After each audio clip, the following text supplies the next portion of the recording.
who does monthly billing and tracking of in pounds. We do want to just briefly take this opportunity to thank Commerce City for the partnership with us. We have a list here of all our municipal IGA partners for impound services. We also serve unincorporated Adams County through their animal management team and really provide a safety net throughout the county for animal protection and welfare. Very briefly, I'm going to just run through our services. Our core services, which would be the same services any municipal county shelter would provide, is really to be the place where when animals do not have a place to be, they can be received. So we have lost and found services, surrenders when people can no longer care for their pets. Therefore, we need adoptions for some of the pets that still needs homes. And then we do provide a small amount of end-of-life care for the community. We, of course, why we're here tonight, have our municipal animal impound services. What's listed there on the screen is just the different status categories of animals that may come in, such as protective custody or a bite quarantine. And then we do have some limited community services. We provide a low-cost vaccination and microchip clinic monthly, twice a month at the shelter. We also do events, and I know that we've been out the last couple years in your Memorial Day parade and also at your Commerce City Wellbeing Resource Fair. So our events are really meant to get our information out to the community. And then lastly, we are the designated pet animal evacuation site for Adams County. So should there be something like a natural disaster, tornado, environmental incident, we would be the place where if residents could not take their pets with them if they had to leave, we could care for them and are prepared to do that. So why a fee increase? The first thing I'll tell you is we haven't had one in some time. The last one was approved in 2018. Just gonna pull this a little closer. And really it is because since that time, our intake of animals and therefore our costs have gone up significantly. We did open a new beautiful facility in 2020 because our old facility was really moving out of compliance. And it may be a natural question to say, is this in part to cover costs for the new facility? And it is not. That was funded by Adams County, and this is really to cover our operating cost and solely that.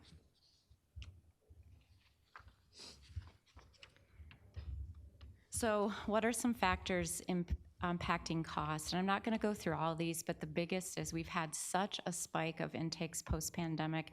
This is a state trend and a national trend. Just like in the human world, things like medicine, supplies, and food continue to go up. We also see a lot of animals these days in the sheltering world that have more complex behavior and medical needs. So just to show you some data, other than a dip that we had during the peak of the pandemic, you can see the through line that our intake of animals has steadily gone up. Last year we were at over 8,300 animals, and that was our highest year on record. This year we're trending very close to those numbers. Although we're not super high, we're hoping we're seeing some leveling, but we haven't so far.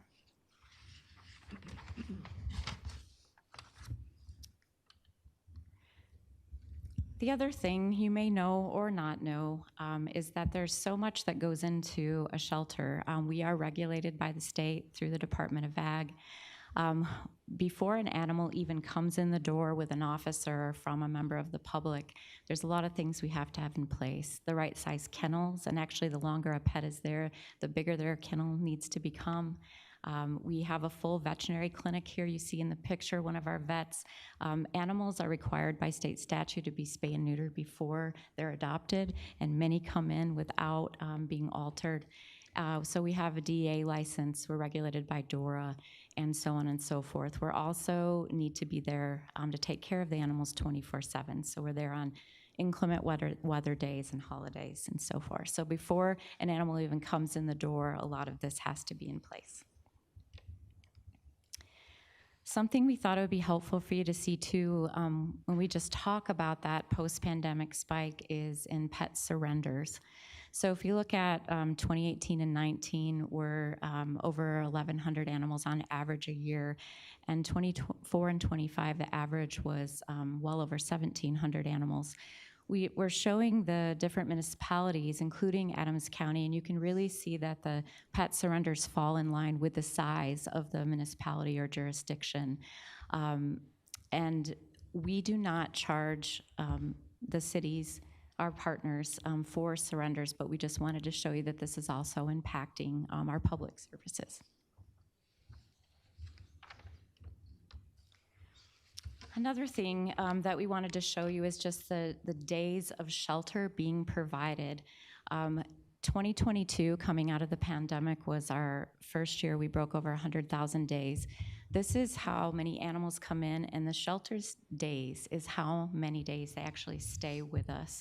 Last year we were over 141,000.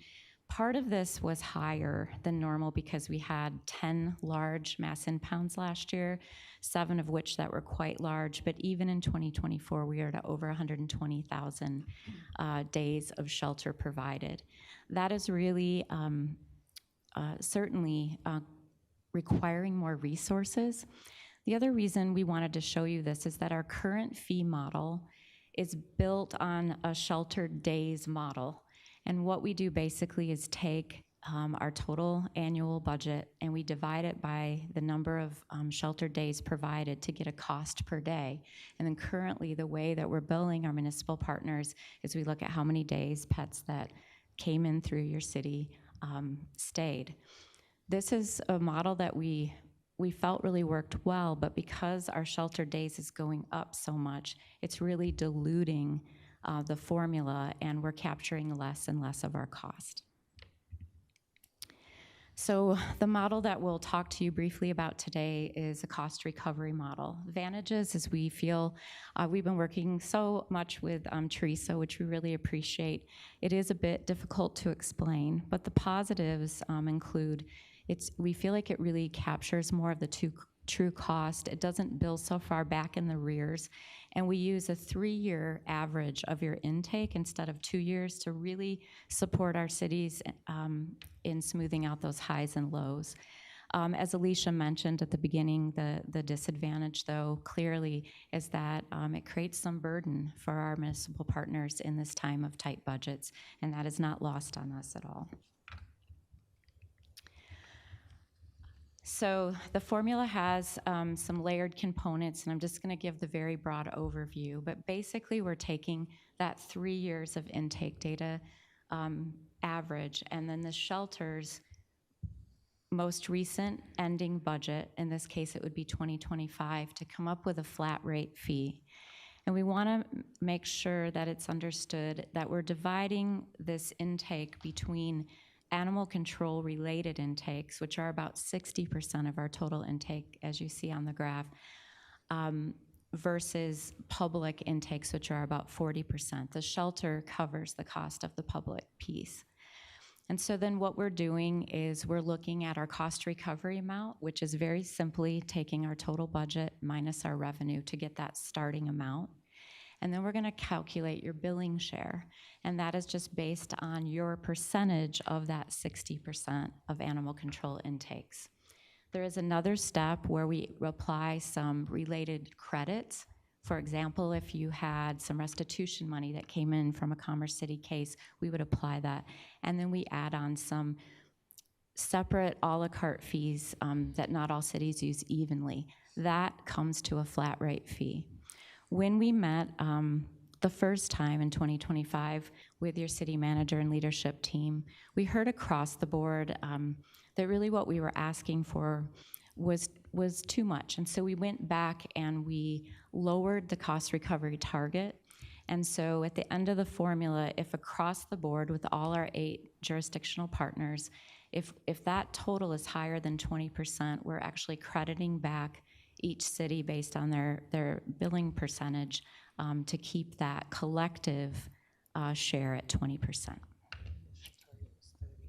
Yeah, and Leisha wanted me to remind me that the initial target that we were asking for was actually over 30, and we're holding it to 20% of budget now. So you may be wondering, what is our billing share? So again, based on that 3-year average of your animal control-related intakes, you're our third highest after Thornton and the county itself at 17.8%. So here's where we get into some numbers, and what I'll just say is that for the last 2 years, for the cities collectively, if you look at the first blue line there, we're paying collectively through the contracts $371,113. That was about 8% of our total budget. With the new proposal, collectively amongst all our partners, we are asking for $931,368, which is 20% of our total budget. That would put Commerce City, you were at 86,000 the last 2 years. What we'd be asking for in 2027 is 244,567 amount. We know that this is a large amount to rebalance to this new fee model. Overall, it becomes a 80-20% split with the county / the shelter.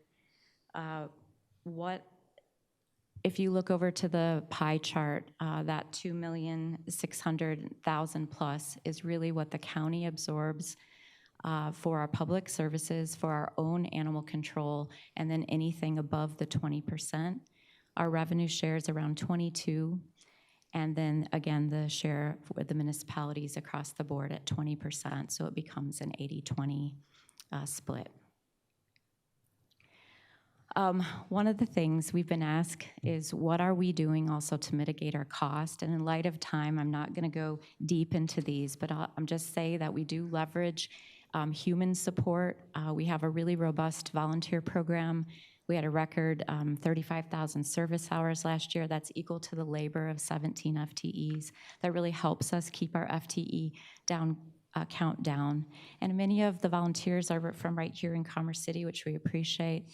We also increased some of our public service fees, which allowed us to have an increase, donations and grants. And we also partner with other shelters and rescues across the state to help us transfer out animals if our population becomes too high, like it did during the mass impounds. There's a few other things we're doing for revenue generating. We did add an online donation platform in 2023 that's given us about 34% increase in donations. And I am gonna turn it to Leisha just briefly to talk about why we're looking at some support from an Adams County Foundation.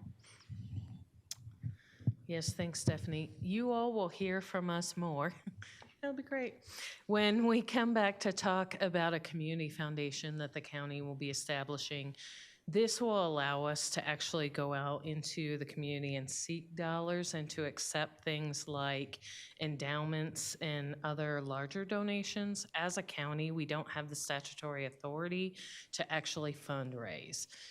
That's odd to other types of governments because some do have that capability. Counties specifically do not, unless we are to establish a foundation nonprofit arm that can then go out and do that. And that is one way that we're going to be looking to raise additional dollars to continue to try to close that gap and level off some of those cost mitigation efforts. Thank you. And so lastly, just to wrap up, what are we getting for the cost? And what I would say is we have a beautiful facility to serve your residents with dignity and respect. We're there if the big things happened. We're there on the day-to-day as well. And we really believe we have a lot of great things in place to serve your officers who do such a great job. I'm not going to go through all of these, but a couple things to mention. Our facility has really a great state-of-the-art veterinary clinic. The old shelter didn't have an x-ray machine. Officers, if they had an animal they thought had broken bones, we'd try to have to get it into a private vet clinic. We have a drive-through Sallyport, which was actually a suggestion made by a building user group of officers. With that big cab on the back that holds animals, they don't have to back up. It helps with safety. We have 24-hour access, 24-hour manager on duty support, and also a database that goes back. I think you've been a partner on and off of ours like 15 or more years, that holds all your impound information that you can pull, metrics, a lot of other good things there. And then lastly, what I want to say is that we are not infallible. Certainly as a shelter, we're always learning, attempting to get better, but we're doing some really good work in the community, and we are seeing so much need right now.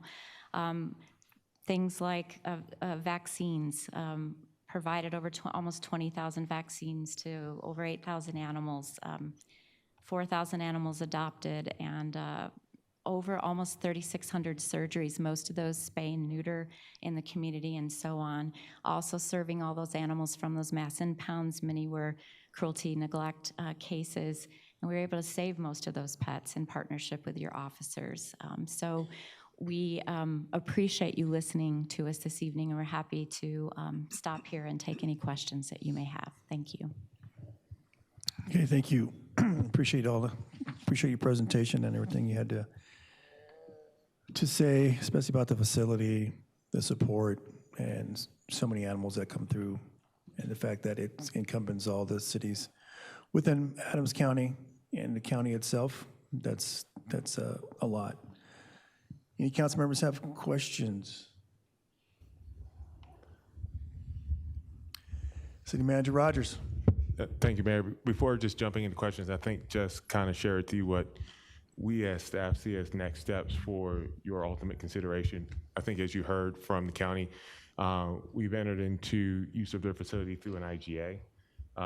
We would want to update that IGA to reflect obviously the new outline of this relationship as they've identified this model. To that, what you have not seen to this point in time has been a base budget request for the additional amount. We wanted this conversation first to happen with the council before we made any adjustments that would be forthcoming. Now, there's nothing to say that we couldn't make that adjustment at time of the budget workshop, or as we continue to work through the IGA at a future time, that we bring a budget appropriation that's associated with that discussion at that time. So just laying out a couple of pathways forward for you all as part of the discussion tonight. Thank you. Councilmember Trujillo.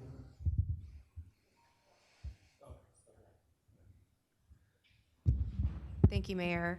Thank you so much for the presentation. Thank you for being a partner in our region to our pets as well as our families. The services that you are providing are very essential, especially in light of, when we're looking at surrenders.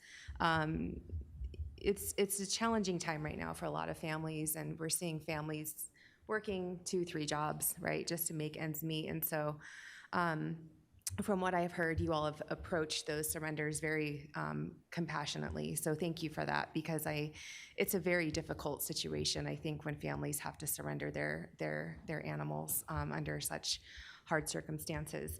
Very happy to hear about looking at how to fundraise, because I don't see this being something that's just gonna go away, right?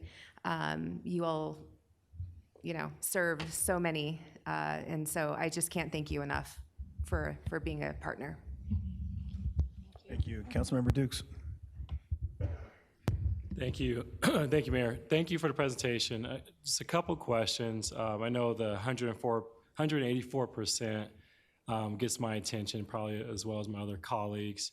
And I'm curious around if you can really dive into how this compares to what other cities are contributing. Are we at the highest level of increase in our contribution, and Thornton's increasing a certain amount?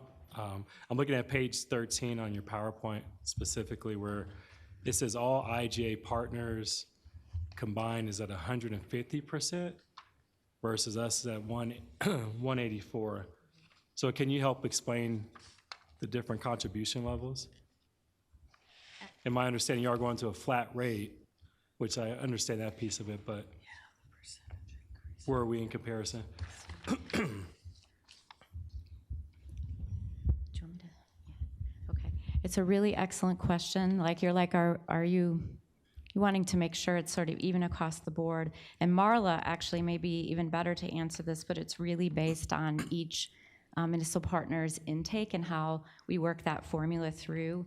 But we did prepare a packet that showed everybody's increases. So, what do you want to help?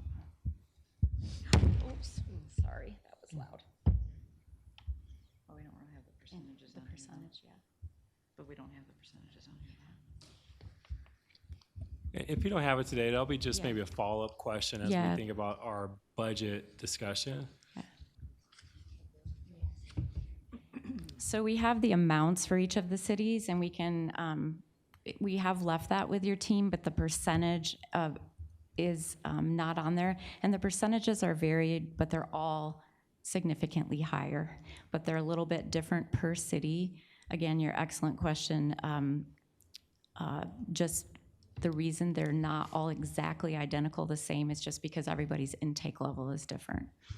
But they're all significantly higher. Okay, thank you. I would love to see that when we can. Yes. My other question is, if we're not able to provide the full funding, what services do we get or not receive from the shelter?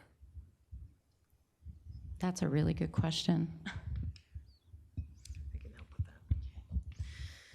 Yeah, that is fully understandable. We've thought about how we approach if communities truly cannot afford to go that direction. And there are a number of ways that we could phase in those changes or talk more with your staff to come up with something that is affordable.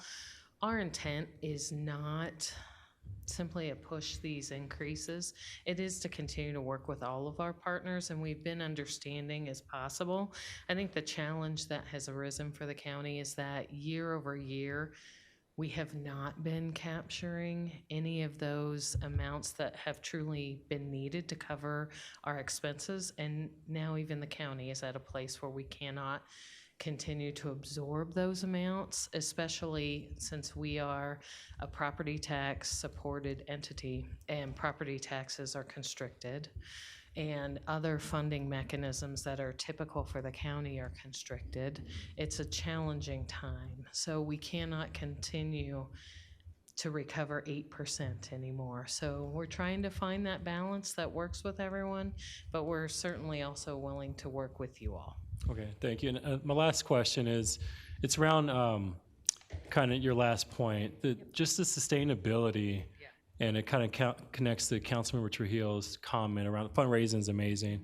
But as you looked at a 5-year or even 3-year sustainability, is it anticipated for us to look at an increase each year?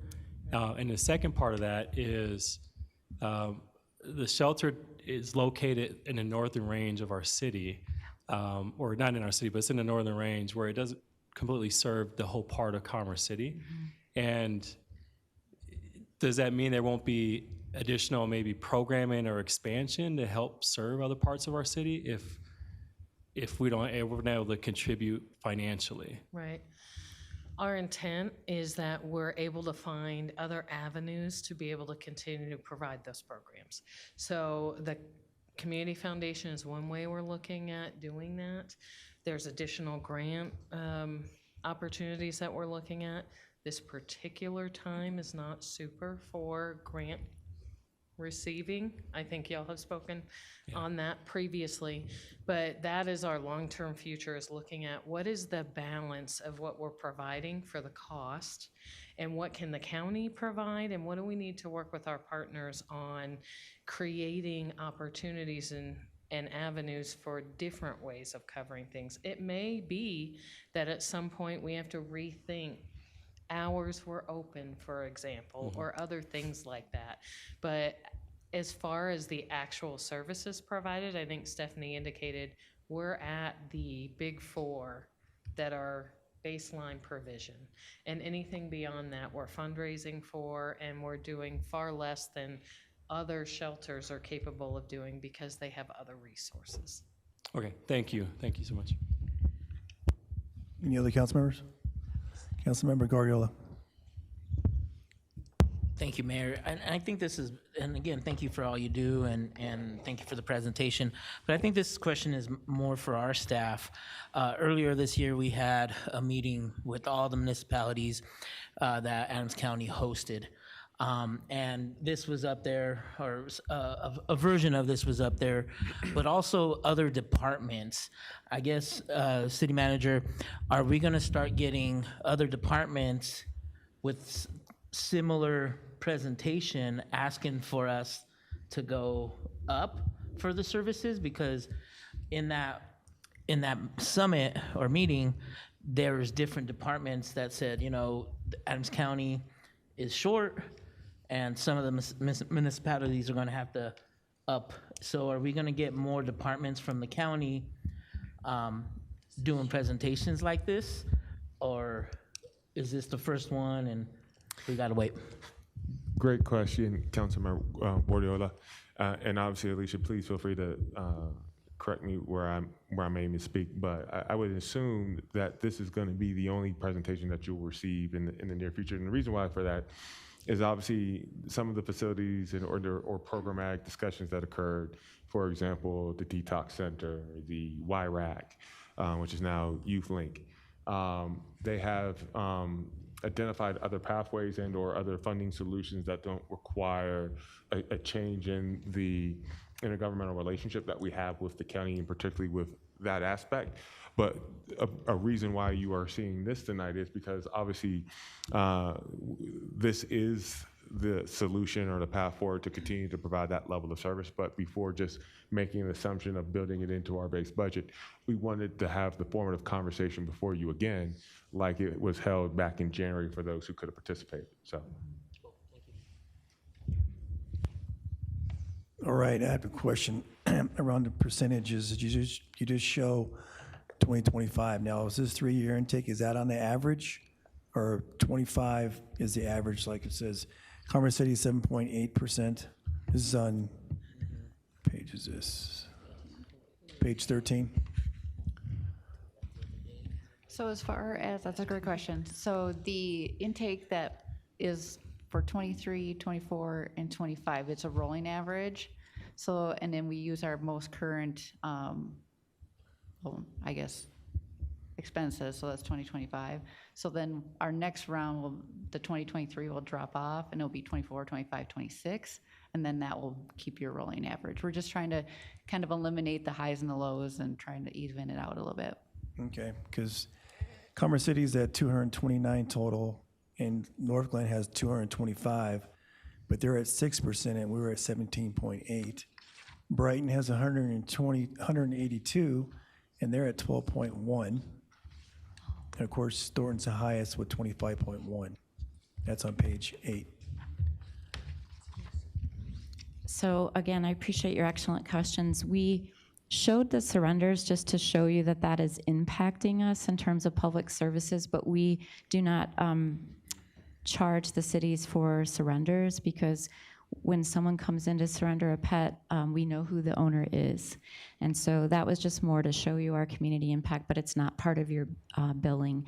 What we bill for is just any animal that comes in, animal control related, or strays that come in that we know came in from Commerce City because of your stray requirements and ordinances.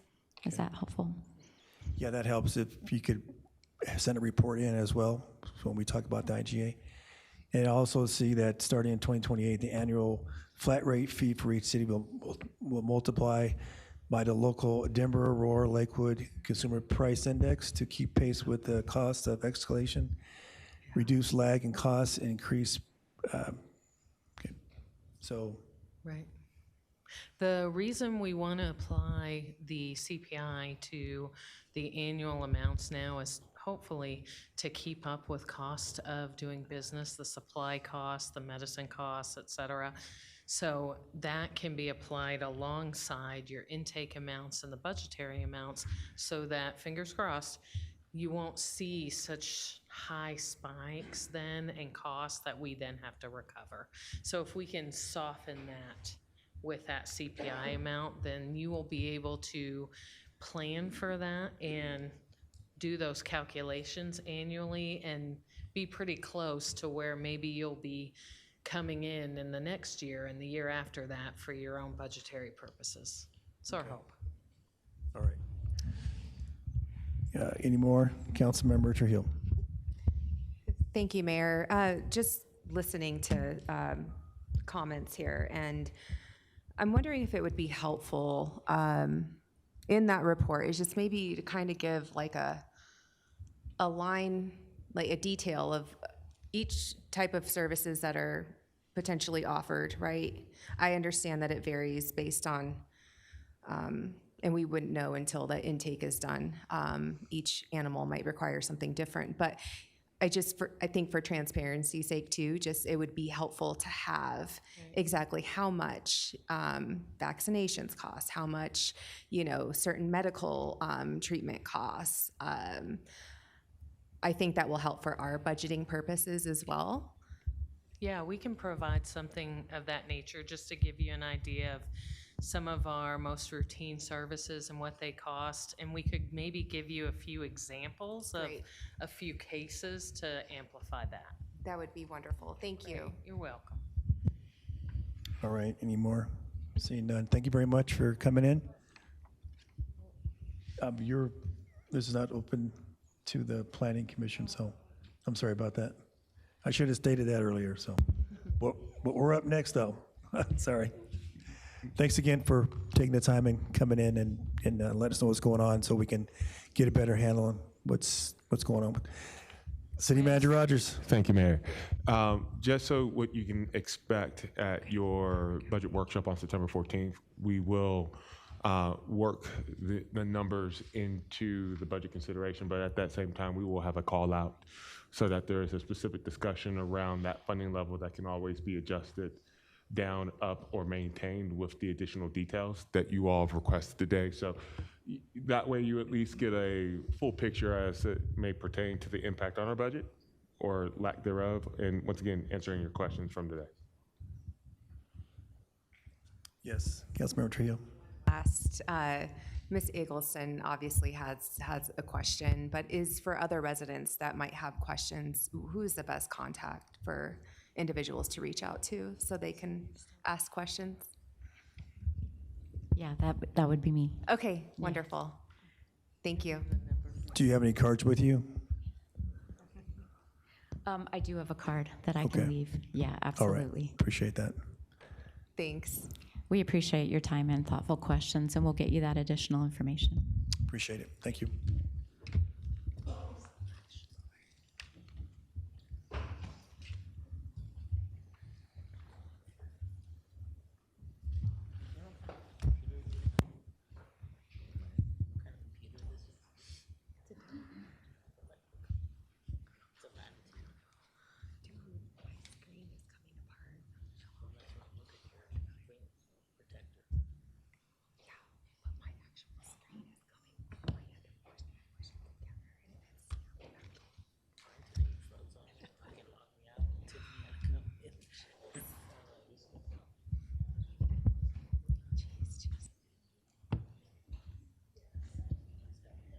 All right, up next is presentation 26-140, a joint meeting with Planning Commission on Land Development Code Legislative Rezoning Project.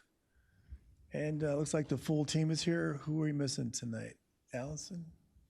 Oh, okay. All right, no, Allison's here. Sorry, Allison. All right, I'll invite Song Hong, Long Range Planning Supervisor, forward to give a presentation.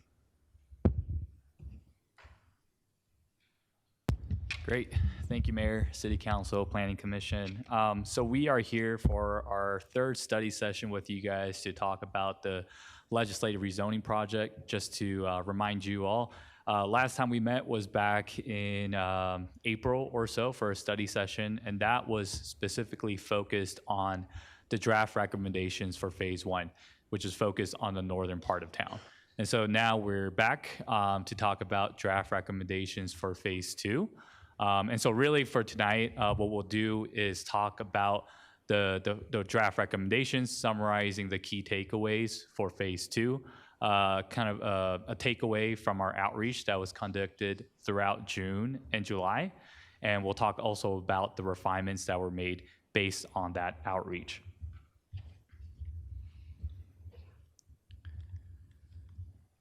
So with respect to the key objectives, again, what we're trying to accomplish through this legislative rezoning project. One is, we adopted the new land development code about a year ago in November of 2025. And so we're really using 2026 to replace the official 2009 land development code zoning map with a unified zoning map under the new land development code that was just recently adopted. And so as part of the transition and rezoning into that new code, another key objective is to rezone the city to better reflect the future land use guidance that was adopted within the 2045 comprehensive plan, which was also adopted a couple of years back. So with respect to, and this is a slide that you've all seen several times, but this is just helping summarize the type of rezonings and recommendations that we've explored. And so for tonight, we'll be exploring and talking a little bit more about the policy-driven changes, which are rezonings guided by that future land use plan in the comp plan. And then the second tier is our legacy zone districts, which include zoning districts that no longer exist in the new code. And so it's just trying to figure out a new home for those properties with old zoning that no longer exists within the new code. So with respect to the project, we did kick off the project with the community back in March. And so again, the outreach in March and April and throughout May was focused on the north part of the city, and that's something we discussed with you all back in April. And so since June, the community outreach has been focused primarily in the core part of the city, where we see most of the base zoning within the city. And so we anticipate wrapping up the process towards the end of the year and hopefully have a new map adopted and in place by the beginning of 2027. With that, I'll turn it over to Allison to talk about the outreach. All right, just jumping straight into community engagement. Much like phase one, we kind of held it in the same structure. We had 2 open houses, 1 virtual, and then 1 at Eagle Point Rec Center. We had about 50 to 60 people total in attendance. We had 11 individual office hours appointments with staff, several community pop-ups at Music in the Park, in Speak Up Commerce City events, an online survey that generated about 8 responses, and then mailers were sent out to notify property owners. We sent out 473 property owner notifications and over 1,000 to property owners within a 500-foot buffer. Awesome. And then starting to look at the draft recommendations for phase two, starting with the legacy zone districts. These are those zone districts that wouldn't continue into the 2025 code. They would be receiving a new base zoning within the new LDC. Starting with the C3 zone district, the C3 was intended for higher intensity, higher impact business activities. Along with general retail, commercial, and service-related uses. These were primarily based around Quebec, along East 64th, and along Highway 2. Those would be our key areas of focus. With the 2025 Land Development Code, we adjusted the C2 zone district to be more flexible and accommodating of different uses, and several of these properties would be rezoned into that new C2. So looking at this map, these are going to be the draft recommendations. You can see along those key areas of change that C2 zoning reflected. The majority of those would be going to C2 unless there was comprehensive plan guidance that envisioned a different use, like residential, which would be anything that wasn't fronting Quebec Street. That was where we largely saw those changes. Some community feedback that we received, an area that we focused on, it was some larger C3 properties that had been used for residential zoning since the incorporation of the city. You know, for the next one, the desired feedback that we received from residential property owners was to make these properties conforming using the comprehensive plan guidance. They were within the central neighborhoods. And they were within the residential development framework area that envisioned infill and redevelopment. So staff's recommendation for changes was to rezone these to R2 to be consistent with those character areas and the surrounding neighborhood.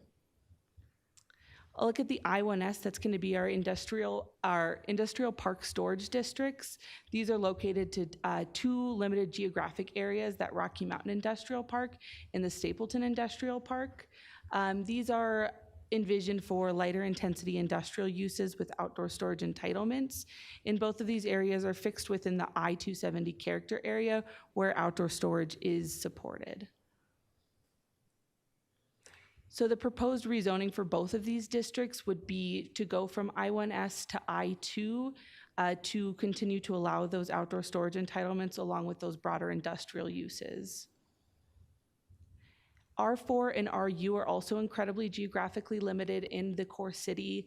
R4 was used for townhome residential development, which was just intended for townhome developments, and RU, the residential unit development, was envisioned to have more flexibility for larger developments.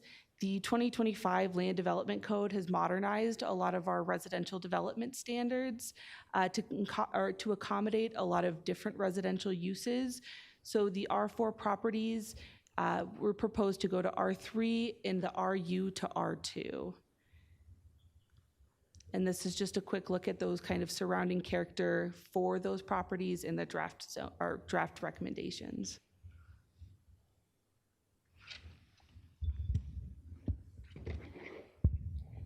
Great, thanks.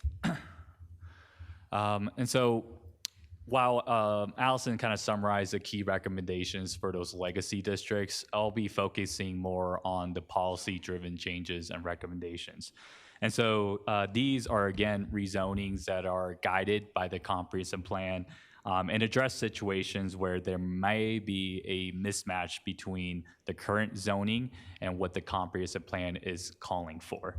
And so in the next few slides, we'll cover the fusion districts. And so the fusion districts are specifically called out as a character district in the comprehensive plan. And those are areas where there's a high mix of residential and industrial uses within the neighborhood. The other broader categories that we'll go over with you is the rezoning from agricultural to industrial zoning within the established industrial districts. So really just vacant lots that are surrounded by predominantly industrial uses and businesses in the area. And then the second one we'll focus on is the application of our new mixed-use zoning district within our transit-oriented development areas. So really near the 72nd and Colorado Station area. So one of the key themes from the community outreach and goals of the comprehensive plan when it had originally kicked off was to promote a more compatible mix of land uses, particularly between residential and industrial uses.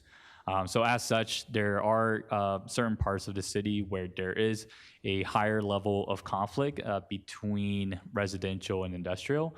And the two areas that are specifically called out are 5A and 5B. And so 5A, Irondale, and 5B, South Rose Hill. And so the direction for the Irondale area is to transition it into more of an industrial area. And that's guided by the comprehensive plan, but also what we'll go over later on is a more detailed neighborhood plan adopted for the area. And then for the South Rose Hill, the direction is to transition it into more of a residential neighborhood for the future. So again, for the Irondale district, the comprehensive plan calls for advancing the direction established in that Irondale neighborhood plan that was adopted in 2018, which provides more specific guidance on land use. So on the map on the left-hand side is a future land use plan specifically for Irondale, and on the right-hand side is the legend. But to summarize the key recommendations on the map, it really envisions the area to be more general industrial, which is associated with our I-1 and I-2 zoning, so things that would allow for manufacturing and outdoor storage. Another key recommendation is along Rosemary to allow a mix of commercial and industrial zoning in the future. And then along, I believe, 80th is where, or 80th, it's encouraging commercial zoning along the frontage. And then lastly, in the north east quadrant, there's a specific call out to help preserve an existing residential subdivision that's outlined in that green area and help buffer it from the general industrial uses with I-1, which would be a little bit less intensive. So when we look at the current zoning for Irondale today, again, the neighborhood is primarily composed of light and medium industrial districts. So the medium, I-2, is that darker purple, and then I-1 is the lighter shade of purple that you see throughout the neighborhood, which would allow for various manufacturing, warehousing uses, and also outdoor storage within the I-2 district. And so again, you see along Rosemary that kind of eclectic mix of commercial and industrial zoning along that corridor. And then there are also several pockets of residential zoning for smaller subdivisions that are scattered throughout the site. Most notably, again, that northeast quadrant. So when we look at the proposed zoning, the draft recommendations is really summarized into 3 key bullets. The first is to rezone a lot of the agricultural and residential zone areas to I-1 and I-2 per that large direction from the neighborhood plan to transition the neighborhood into more of an industrial neighborhood in the future, with the exception of that northeast corner where we've applied agriculture zoning and the I-1 zoning that specifically calls out to serve as a transition, and that proposed map is located in the bottom right corner.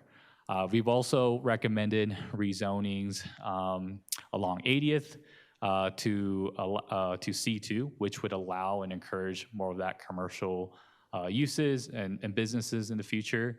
And then another key recommendation is there is an existing mobile home park in the northeast corner that is actually currently zoned I-1 today. But we know based on our housing policies and recent adoption of a comprehensive plan, it does call out for preserving and supporting mobile home parks. And so instead of keeping the I-1 zoning, we are recommending them to change to the mobile home park district.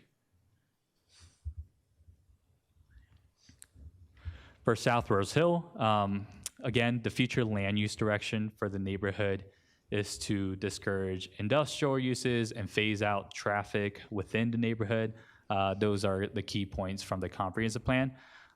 Other key guidance, including a mix of housing types, includes encouraging a mix of housing types to expand affordable options for housing near job centers.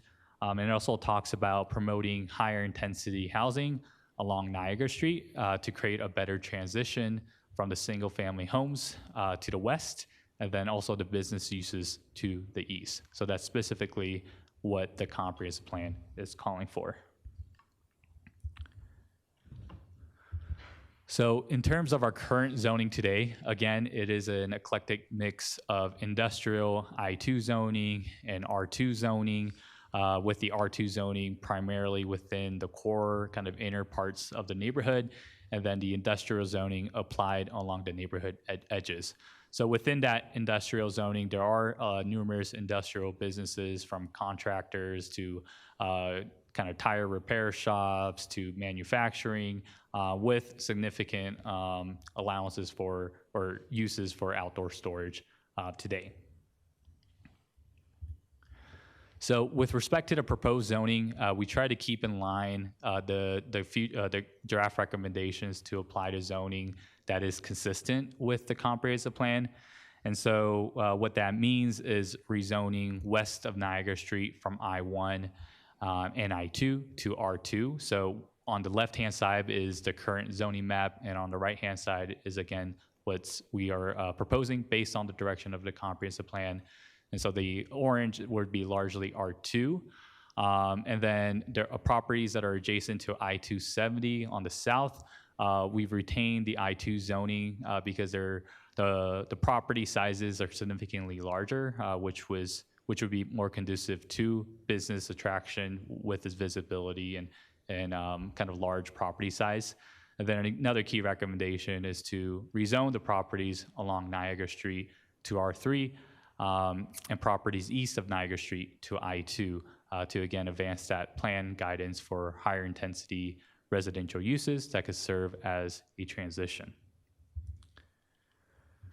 So again, mailers were a key way to reach out to folks, and that's actually a big reason why our open house had the attendance that it did, about, I believe, 40 to 50 people.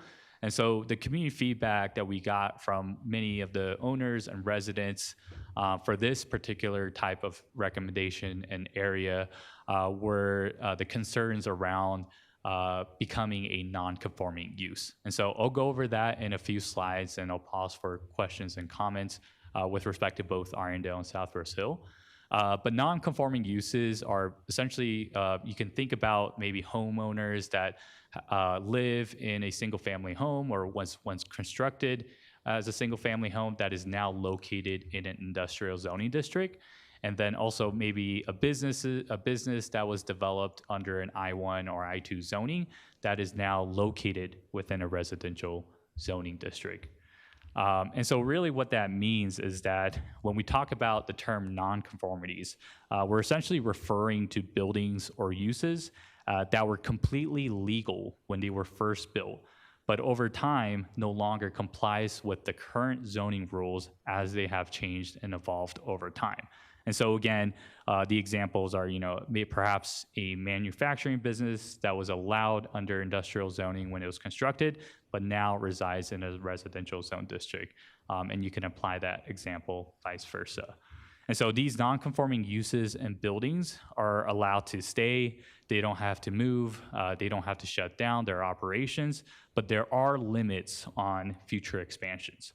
And so they generally cannot be altered or expanded unless the land development code specifically allows for that to happen.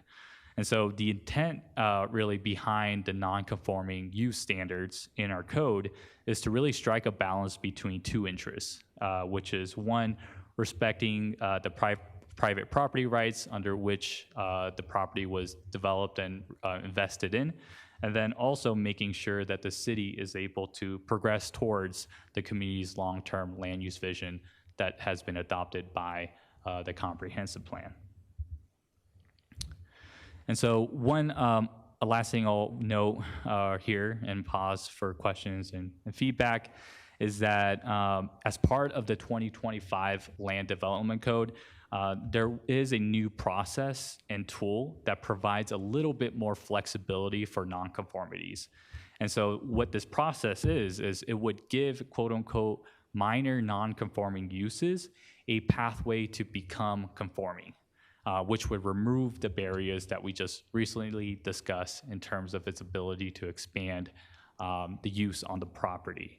And so what the process would entail is an applicant would request a designation of a quote-unquote minor non-conforming status, which would ultimately be determined by the community development director. And so this determination would be based on key criteria, including if nuisances could be generated in the future by the existing use, its a compatibility with adjacent sites, its consistency with the comprehensive plan, and any past safety or health-related complaints that have been received about the property. And so if a property receives that minor non-conforming use, the applicant may then apply for a conditional use permit. And this permit would go to both Planning Commission for recommendation and final approval or denial by City Council. And so similar to the other conditional use permits that exist in our current code, City Council may impose additional conditions related to future expansions or operations on the site. And so one thing to note is also, in addition to these standards, staff, along with other parts of the code, will be exploring further updates to the nonconformity section to explore other ways to provide additional flexibility, but that would be covered in a future study session that we will have with you all this year. And so with that, before I move on, I'm happy to pause and take any feedback or comments or questions on here. All right, Planning Commission and City Council. I'll start Planning Commission. You guys have any questions at this time? Rob? Hi.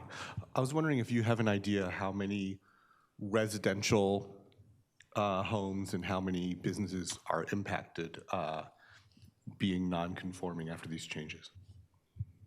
Let's see.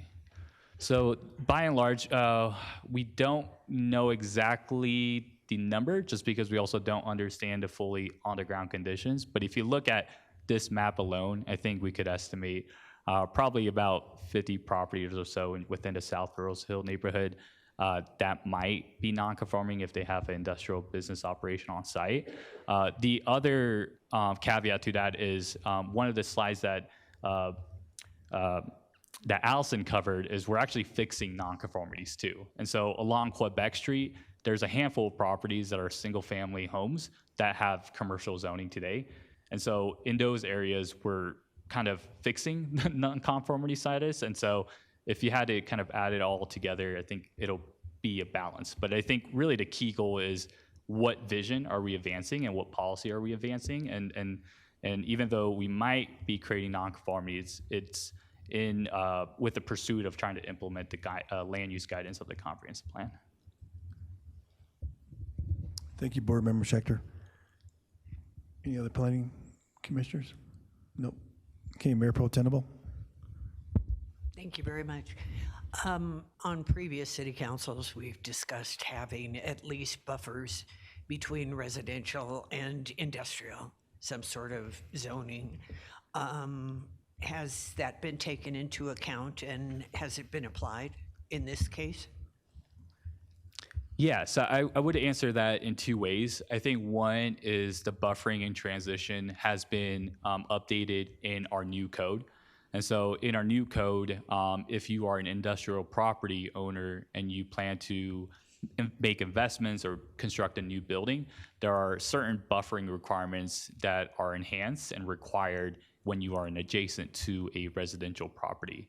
And so that specific concern is addressed in our development standards. But through this mapping effort, we're also trying to create a better transition as part of the mapping of the zoning as well.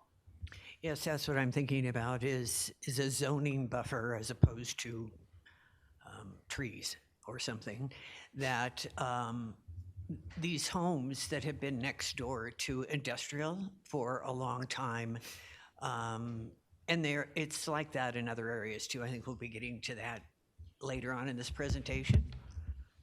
But I'm concerned about the impacts of being near that, living next door to an industrial operation. Thank you for that, Mayor Pro Tem. What it sounds like is that there's a desire maybe to want to reassess what has been already established in the land development code's adoption, where you would find the zoning districts that were created based obviously off of our comp plan and other feedback that we received from the community, obviously conditions on the ground. I think I would say that would be a conversation that I would ask the council to bring forward at a future time if they believe it's something that is worthwhile. I think just to clarify again, and I think Sung's done a really good job of it, is what you're looking at is how do you map the properties today with the zone districts that already are established with the new land development code that not only blend how they're looking at the intensities of certain zone districts, whether it's residential to residential, residential to non-residential, but also how the design and the other performative standards also to create that holistic community. But once again, if there's a desire to want to have that conversation by the council with staff to entertain a new zone district and the potential implications that it has, then I would say that that's something that, you know, we look forward to having in the future. Once again, that's if the council chooses to want to do that. And how would that be accomplished? I think that would be a simple notice council business item by the council to discuss whether or not that is something that they would want to see as part of a major revision or a major amendment to our land development code. I would say professionally, I think our staff would recommend, you know, we've not had an ability to implement this new land development code.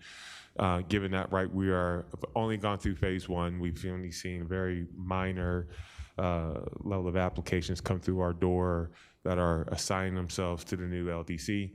Obviously, this will be a very different position when we actually remap the entire city to where we will have a better sense of what works, what's not working, and be able to come back to you all with maybe some recommendations. But if there's, once again, a desire by the council that wants to do something before that, it would be an NCB for discussion by you all as a body.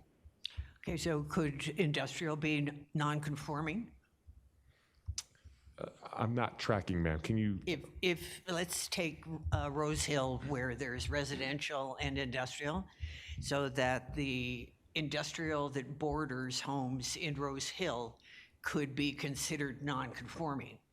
And as that area evolves or the businesses evolve, the same thing we've been talking about previously here is that the homes are protected from the industrial use because the industrial use that borders the homes is seen as non-conforming and eventually is removed. So great question. So what I'm hearing is that we would make, in your example, Rose Hill all residential, which would then make the industrial users on the ground non-conforming. Now, the interesting thing about non-conforming status is that while you may not be able to expand, while you may not be able to intensify your use, it does not necessarily mean over time that your use will go away. So we have seen historically that non-conformity uses can last, you know, a handful or more of decades after you've created that status. So it may not ultimately get to your intended desired outcome. Once again, that's where we would lead that discussion back to, is there a more holistic way of approaching it from thinking about transitional zoning districts and the implications of that? And like I said, that's a much more due diligent level of work and discussion that we want to have with the council if that is where the direction they wanted to take it. Thank you. Councilmember Trujillo. Thank you, Mayor. I think I'm just kind of having a hard time following Mayor Pro Temp's line of questioning. I certainly think that if you have any policy recommendations, we can talk about that as a council. But I'm to our city manager, I'm wondering if we need to have more conversation around our land use code and implications of it and desired outcomes. I would say, from my professional perspective, I would say no. Once again, you know, we did spend a significant amount of time in the development of our land development code through a number of different outreach sessions and discussions and comparative view of our comprehensive plan. Right. And as I said, we haven't had an ability to truly implement and to see what works, what's not working in that. And this is the fundamental next step in our implementation to determine within the next 6 months to a year, which is our course of a thought of bringing something back to you all to say, here's where we're seeing some issues, here's where we're seeing some things not necessarily as clearly that we'd like to make some changes. And then it's possibly at that time, if this is something that continues to rises to council's priority from a land use perspective, then we would dive into what does that process look like. Yeah, thank you. I think I'm just having a hard time understanding the gap in knowledge. Thank you. Thank you. Councilmember Kim. Thank you, Mayor. So with regards to the minor non-conforming, do you know approximately how many there are that are minor non-conforming? So this is a new tool that we established, and so it's more of a process. And so minor non-conforming would be based, a decision to come to a decision that a property or business is minor non-conforming would be ultimately at the discretion of the community development director and would be decided based on the criteria that's listed on the left-hand side. And so it's hard to come up with a number without having, again, kind of implement these procedures and policies. But in the future, if these kind of applications come in door, we would have a better idea from a data perspective of how many applications came in requesting a minor non-conforming status and how many of them were approved. And a quick note, any decision by the director is appealable under both the existing code and the new code. So it's there is the ability to appeal that decision. Can they be grandfathered in? Let's see. So legal non-conforming uses would be grandfathering is an interesting concept. Certainly. If an application comes in today, it's processed under a certain code, but legal non-conforming uses have to be established at the time of development of a new code or redevelopment of a property, or let's say a code enforcement case would be able to determine that. And we would look at that use and make sure it was legally existing at the time the new codes were adopted.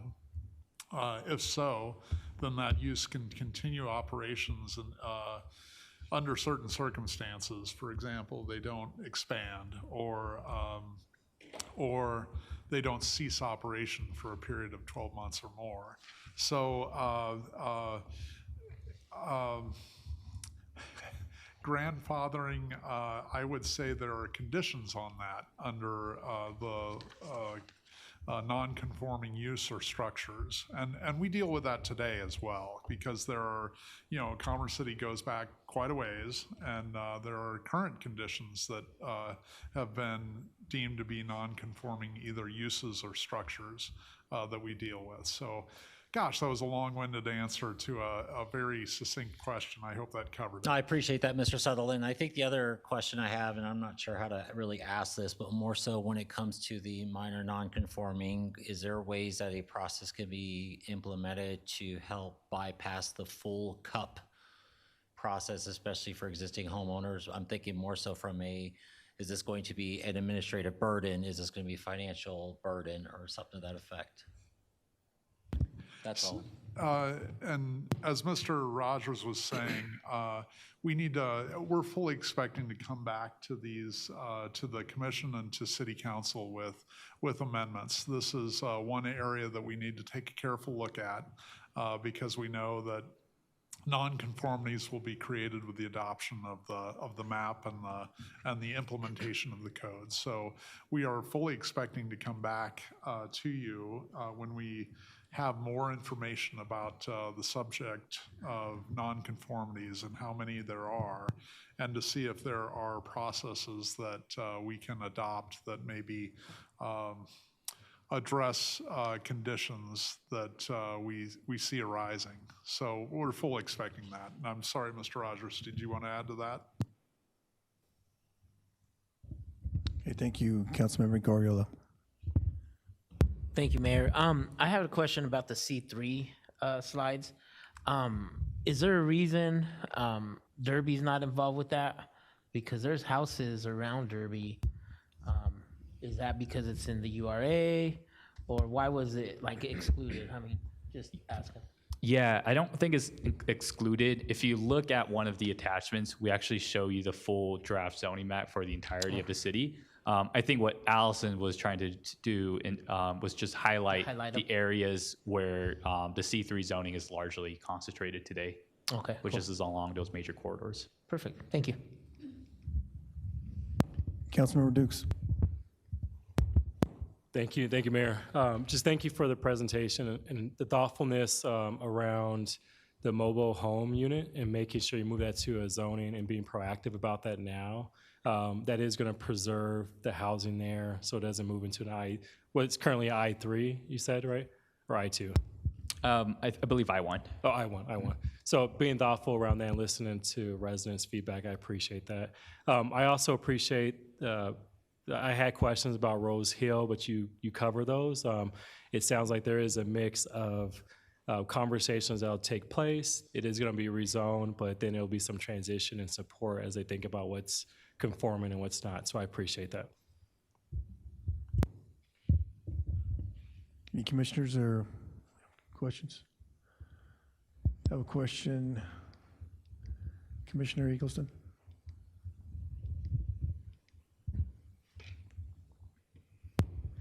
I just want to, is that on? I just want to understand that when there is a minor conforming use and this business has been there for 40 years, do they have to apply for the conditional permit once the zoning takes place, or only if they change or expand the property or the business?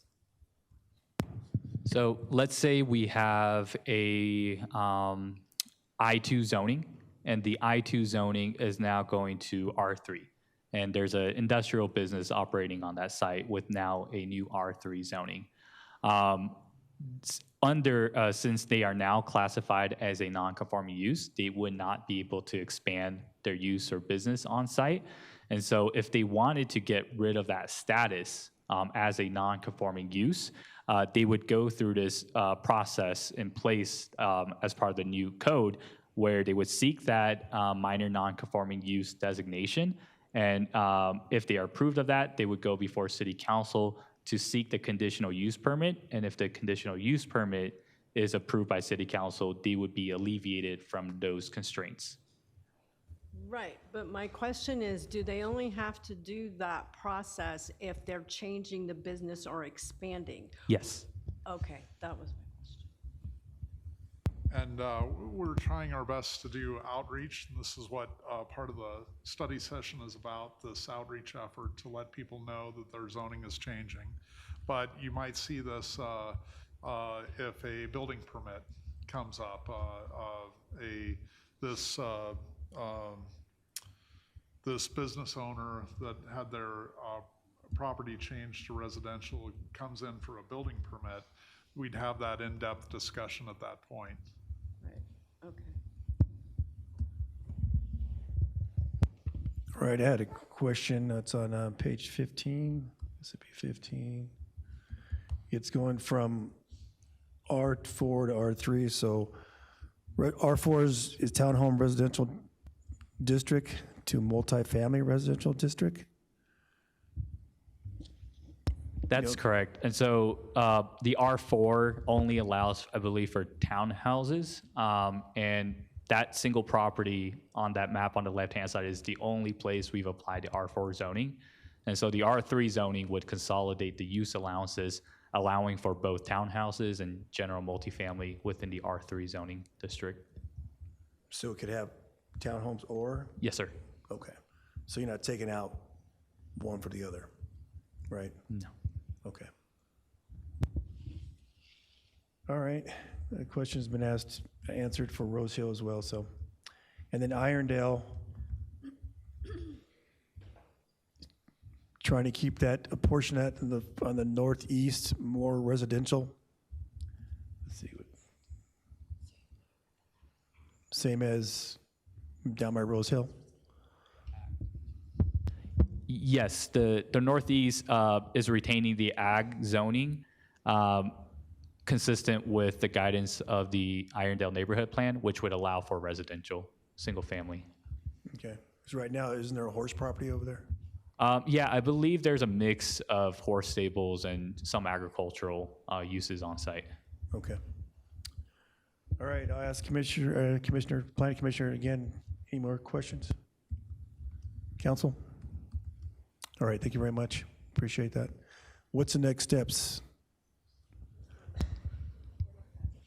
So the next step, we have two kind of additional types of content that we'll cover with you.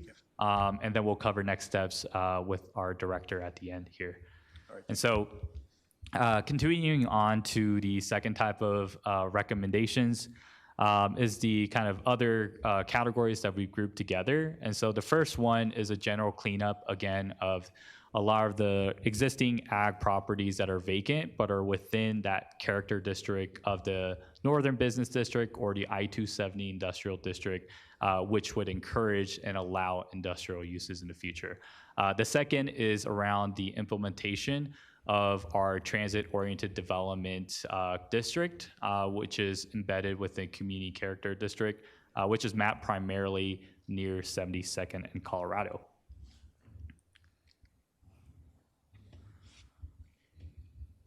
And so this is just highlighting both the existing zoning today on the top right-hand corner, where it's just trying to highlight the very small ag properties that we are recommending to go to I-1 and I-2. And we've actually, through our outreach, we've learned that these property owners were actually in the process of seeking a rezoning in the future. So it really just helps expedite their rezoning, which is also consistent with the comprehensive plan. The second is rezoning properties near the station area at 72nd and Colorado to apply the mixed use and commercial zone districts, which include the our RTD parking lot just right across the South Platte River, our property, our office where our office is held, and then also applying the mixed use zoning along Brighton Boulevard, where there's currently a mix of industrial and commercial zoning today. And then another key recommendations we'll discuss is a rezoning from I-1 to C2 along a property off Colorado Boulevard. And so in this particular part of outreach, one area where we've heard more from property owners is this property off Brighton Boulevard, 6751 Brighton Boulevard, near 68th Avenue in Brighton.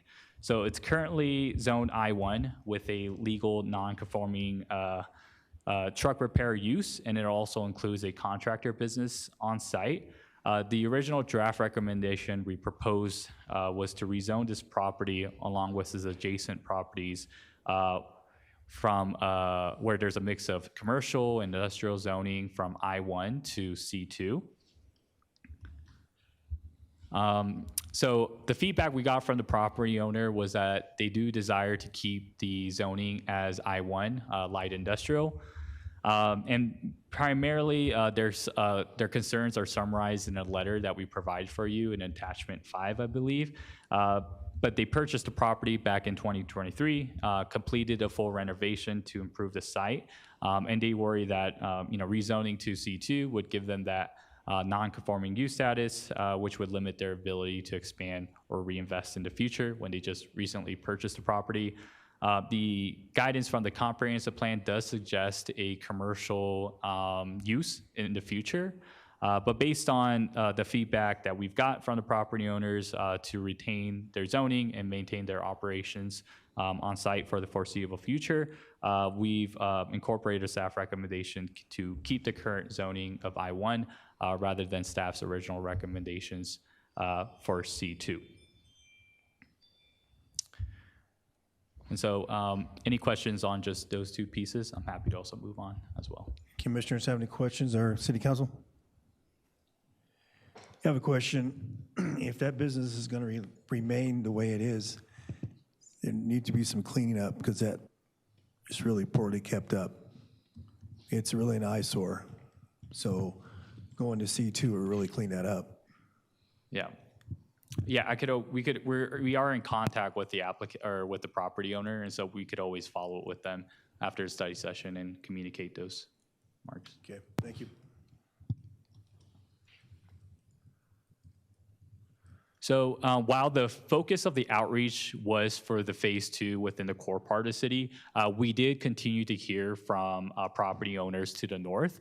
And so we're here today to also relay that feedback and talk about refinements to the overall map. So the first property we wanted to highlight is the Aberdeen properties off 104th and Peoria Parkway.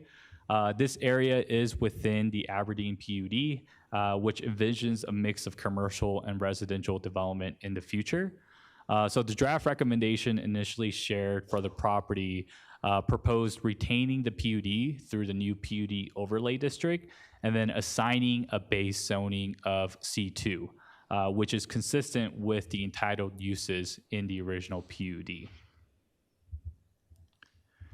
But the feedback we got back in June and July was from the property owner to desire a base zoning for neighborhood mixed use, MU1, to allow for residential development or flexibility for housing in the future. When looking at our comprehensive plan, it is envisioned as the northern neighborhoods and particularly within our residential development framework as greenfield development.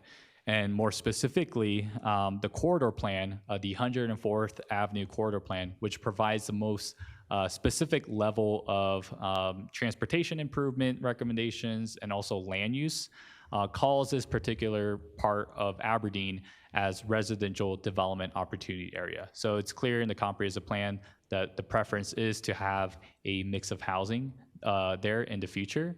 And so our staff recommendation, based on taking that feedback from the property owner and measuring that against the comprehensive plan, would be to apply or change the base zoning from C2 to MU1 with the PUD overlay, which again would create more consistency with the comprehensive plan. The next one is Murray Farms.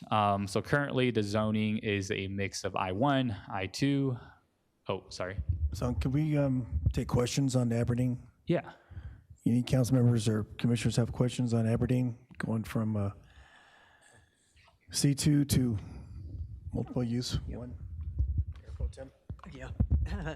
Aberdeen was the first one that got us started talking about residential and industrial incompatibility, because Aberdeen has all of the warehouses behind it.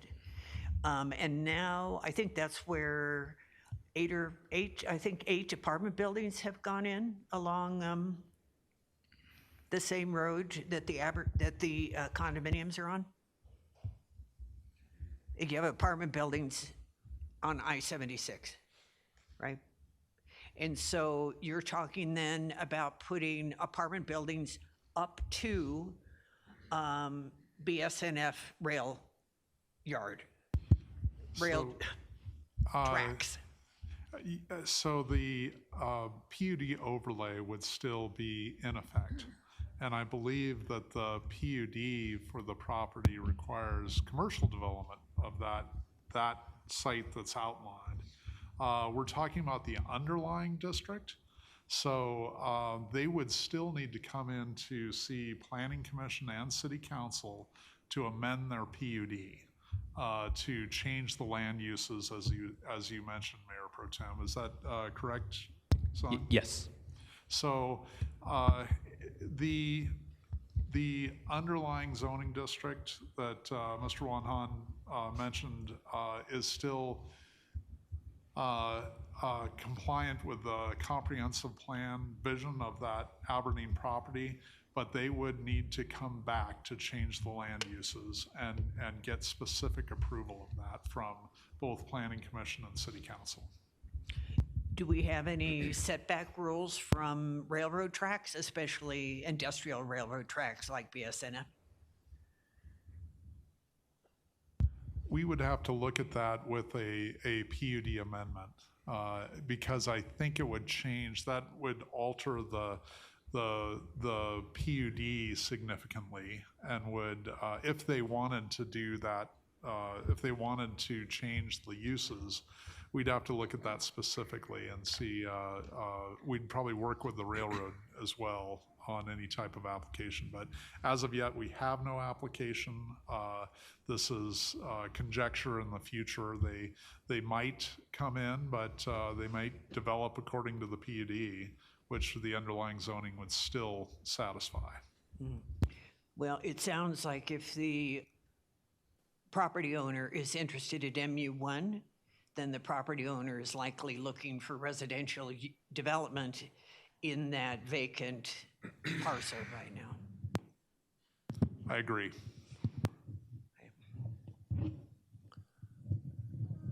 Any other council members or commissioners?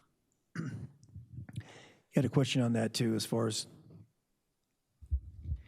so is this going to be a combination with commercial and overlay of residential, or are we just going to take the commercial piece out? That would be up to the applicant in a future PUD amendment to see what they had planned for that site. But they would have to make that request through a zoning change of the PUD, or I guess they could potentially remove the PUD overlay on that property as an alternative, and that would kind of open it up to the base zoning district. But that is still a decision of Planning Commission and City Council. Okay, because looking at 104th, there should be a setback because of traffic, as it is in other neighborhoods. And then you look at Peoria. Peoria is a tight single lane, going both ways. If there's going to be residential on that side, you need to have 4 lanes, 2 lanes on each side. I mean, we're going to have that much residential because we already have, as you see, those apartments there. That's going to impact Peoria a lot. And then we throw in other vehicles trying to go through those Peoria Street too. It's going to be a mess. And we would certainly require traffic studies to help inform you about traffic issues, drainage issues, anything like that would be standard practice to make sure you're well informed. Yeah. Okay. And I would just reiterate, Mayor, to Mike's point, right, there will be an entitlement application that would be necessary to come before Planning Commission and City Council before any final determinations on use, development bulk standards, performance standards, such as additional setbacks on top of what's established for a type of use adjacent to the railroad, as an example.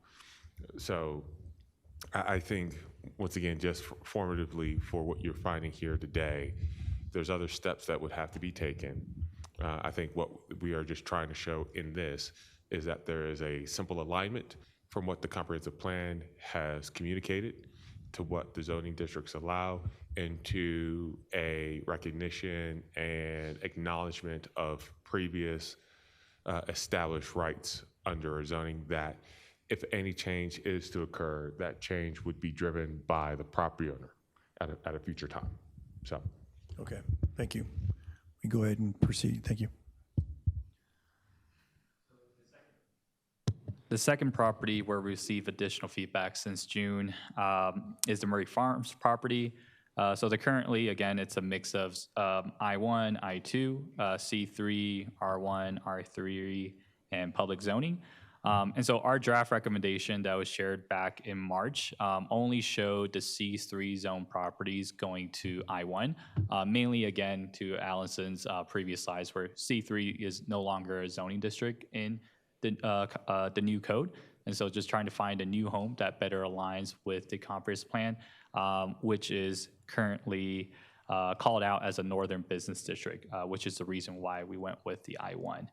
But the specific feedback from the property owner was that they're also looking to or requesting the I-1 properties adjacent to our I-2, highlighted in the red there, to be rezoned to I-2. And then we've also heard feedback from nearby residents just generally concerned about the potential impacts of future development in the area as a whole. The comprehensive plan guidance is envisioned as northern neighborhoods on the east side of the property, and then business and employment or northern business district on the west side. So our recommendation is to keep the I-1 zoning as is, rather than changing that to I-2, because it is intended to serve as more of a transition between the future neighborhoods that might be built out within that residential zone districts, and then the business and employment operations on the other side. So the proposed suggestions, again, is that, I think we believe that property owner suggestions is a little bit more substantive enough that this type of rezoning or request should be evaluated based on their own applicant-driven process if they wanted to move forward with that, where neighborhood meetings would be required by them. Good question, Mayor Pro Tem. Thank you. We have the same problem again. So you see along the right side of the map is green and gold. Those are homes. And then you have industrial right next to it. And that's what I'm trying to draw attention to, is that Commerce City has had that mode of planning for decades. And it seems like it should be something to get away from. Also, I know that the residents who live in that area, so that is both River Run and River Oaks, wanted to have commercial in the area, like stores or restaurants or whatever the case might be. And it appears that commercial has been removed from this zoning. But two things. One is that it's industrial right next to homes. And the other is that I don't see the, is there commercial on there still? So if you're looking at, sorry, just to clarify, are you looking at the map on the bottom right-hand corner? Okay, so yes, so the only change that we are recommending as staff is the formerly C3 zone property in that corner, in the northwest corner, to be I-1. And so that's the only area of change. Would there not be an opportunity to change the zoning so that we don't have industrial next door to neighborhoods? Since we're doing rezoning with base zoning recommendations? Yeah, I think what we're trying to best balance is the guidance from the comprehensive plan. And so, this is an area where it has that dividing line of transition between the northern business district and the northern neighborhoods. The specific area of that transition is where kind of you're looking at the map today, where everything, again, that's I-1 and I-2 to the west is identified as the northern business district, and then to the east, which is currently vacant today, as the northern neighborhoods. And I believe the I-1 is trying to serve as that transition, primarily because the heavier kind of industrial uses and activities are associated with I-2, which would be more outdoor storage intensive, whereas I-1, it's lighter kind of impact where it's more warehousing, but there would be no kind of outdoor storage kind of operations on site. Would it have manufacturing? Yes, I believe I-1 is associated with light manufacturing, which would happen indoors. I guess it's just, from my perspective, I am the only council member left from when this discussion took place. And we all felt the same way. And I wish that going forward that Commerce City was thinking about how to balance its industrial heritage with the fact that it wants to be a quality community for a lifetime. And how can that be achieved if we continue to abut residential areas with industrial areas?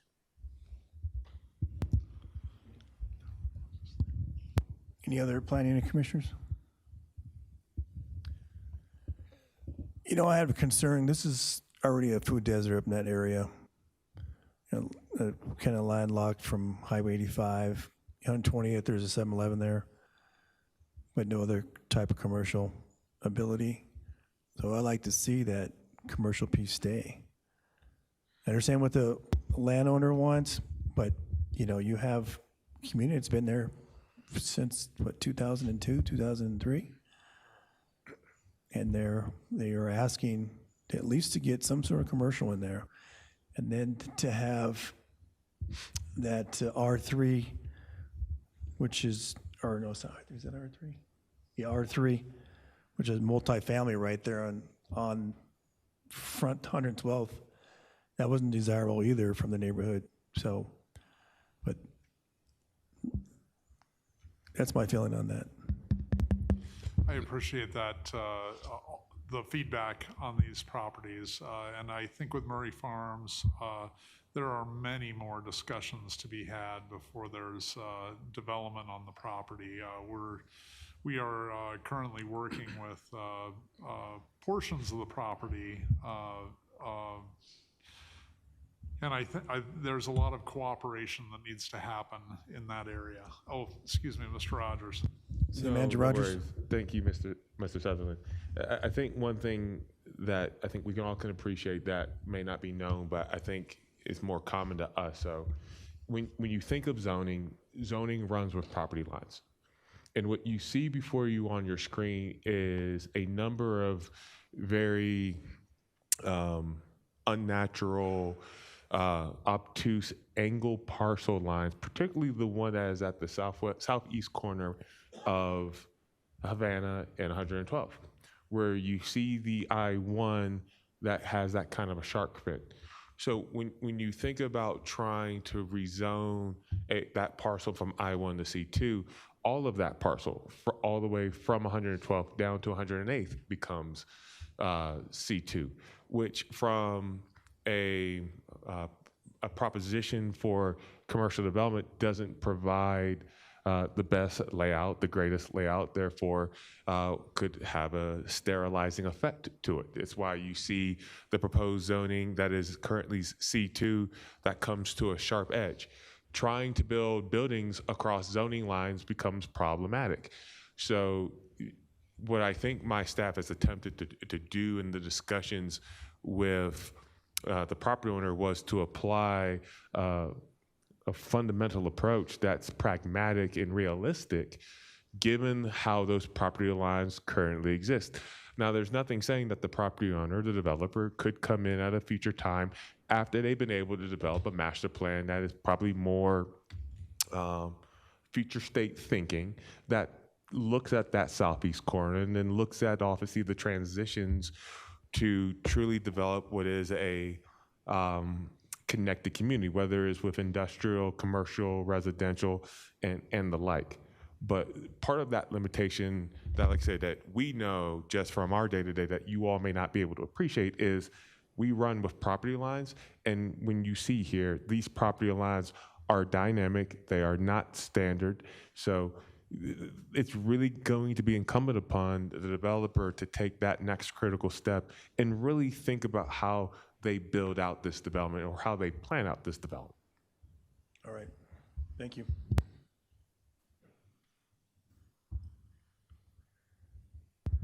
So this is the last slide before I'll turn it over to Mr. Sutherland, is the Shell properties off 96th Avenue.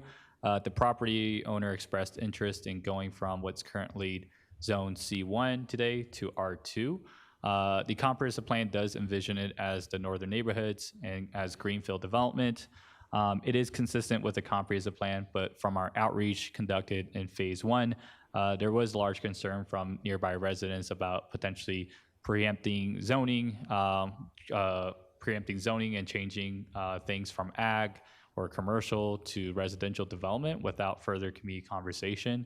And so for that reason, our recommendation is to retain the C1 zoning as is, and recommend that if the applicant is serious about advancing future development in the area, that it would be led through a applicant-driven rezoning process. questions on this slide? Well, I appreciate you listening to the feedback and keeping it as it is. Thank you. Okay, we must be wrapping up because I get my own slide. So the next steps, as the mayor pointed out, I wanted to thank you all for participating in this. Thank Ms. Olson, Mr. Wanhan, and Ms. Vidlock.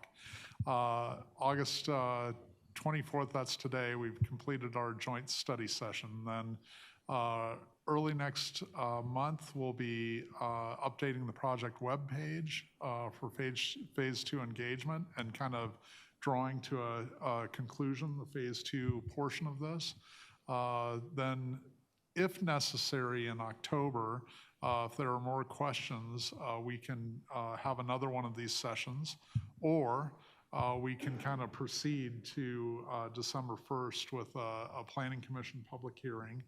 And then January 4th, we're planning a City Council first reading for the map, where we can discuss any and all of these all over again. Well, actually, it would be February 1st where we can really get into the details, I think, in the second reading. But that's sort of our roadmap for the future, and we're excited about this opportunity to kind of launch into a new era for Commerce City with kind of implementing the new code and moving forward together on that with our property owners.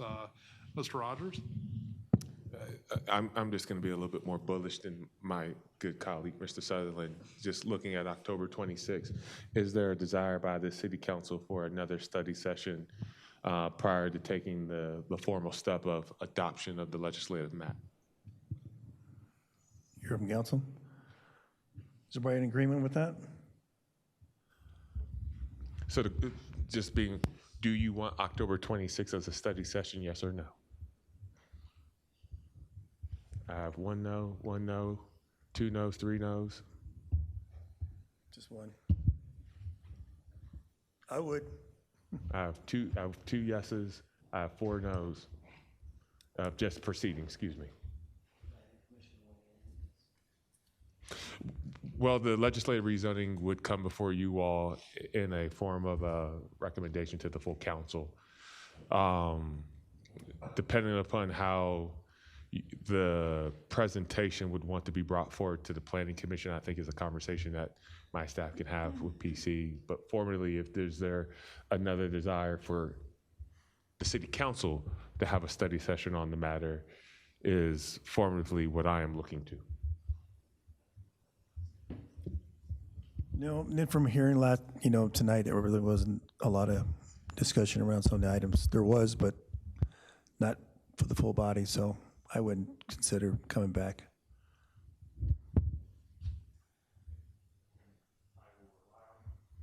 I will rely on my staff to work directly with the Planning Commission as they're working through those steps between now and that December 1st Planning Commission hearing.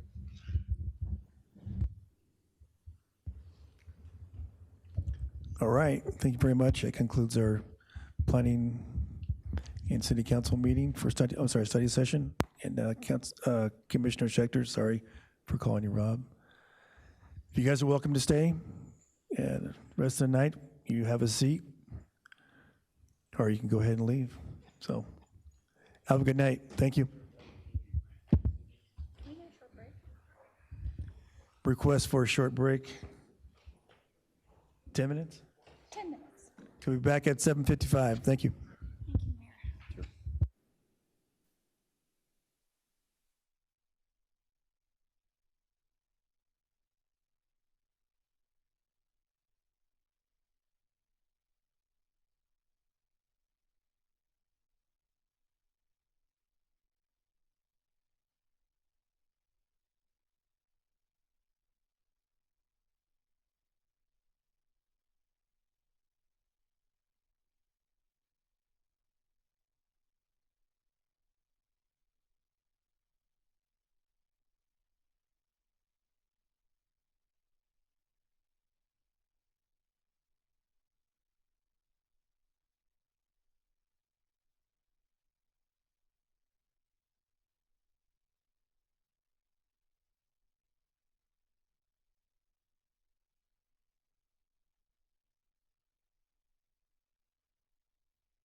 58.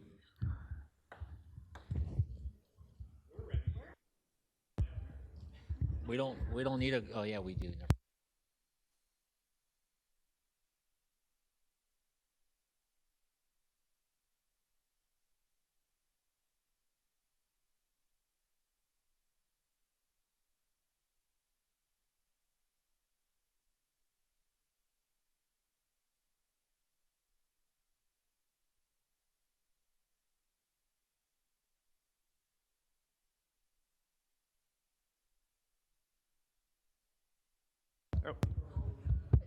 There we go.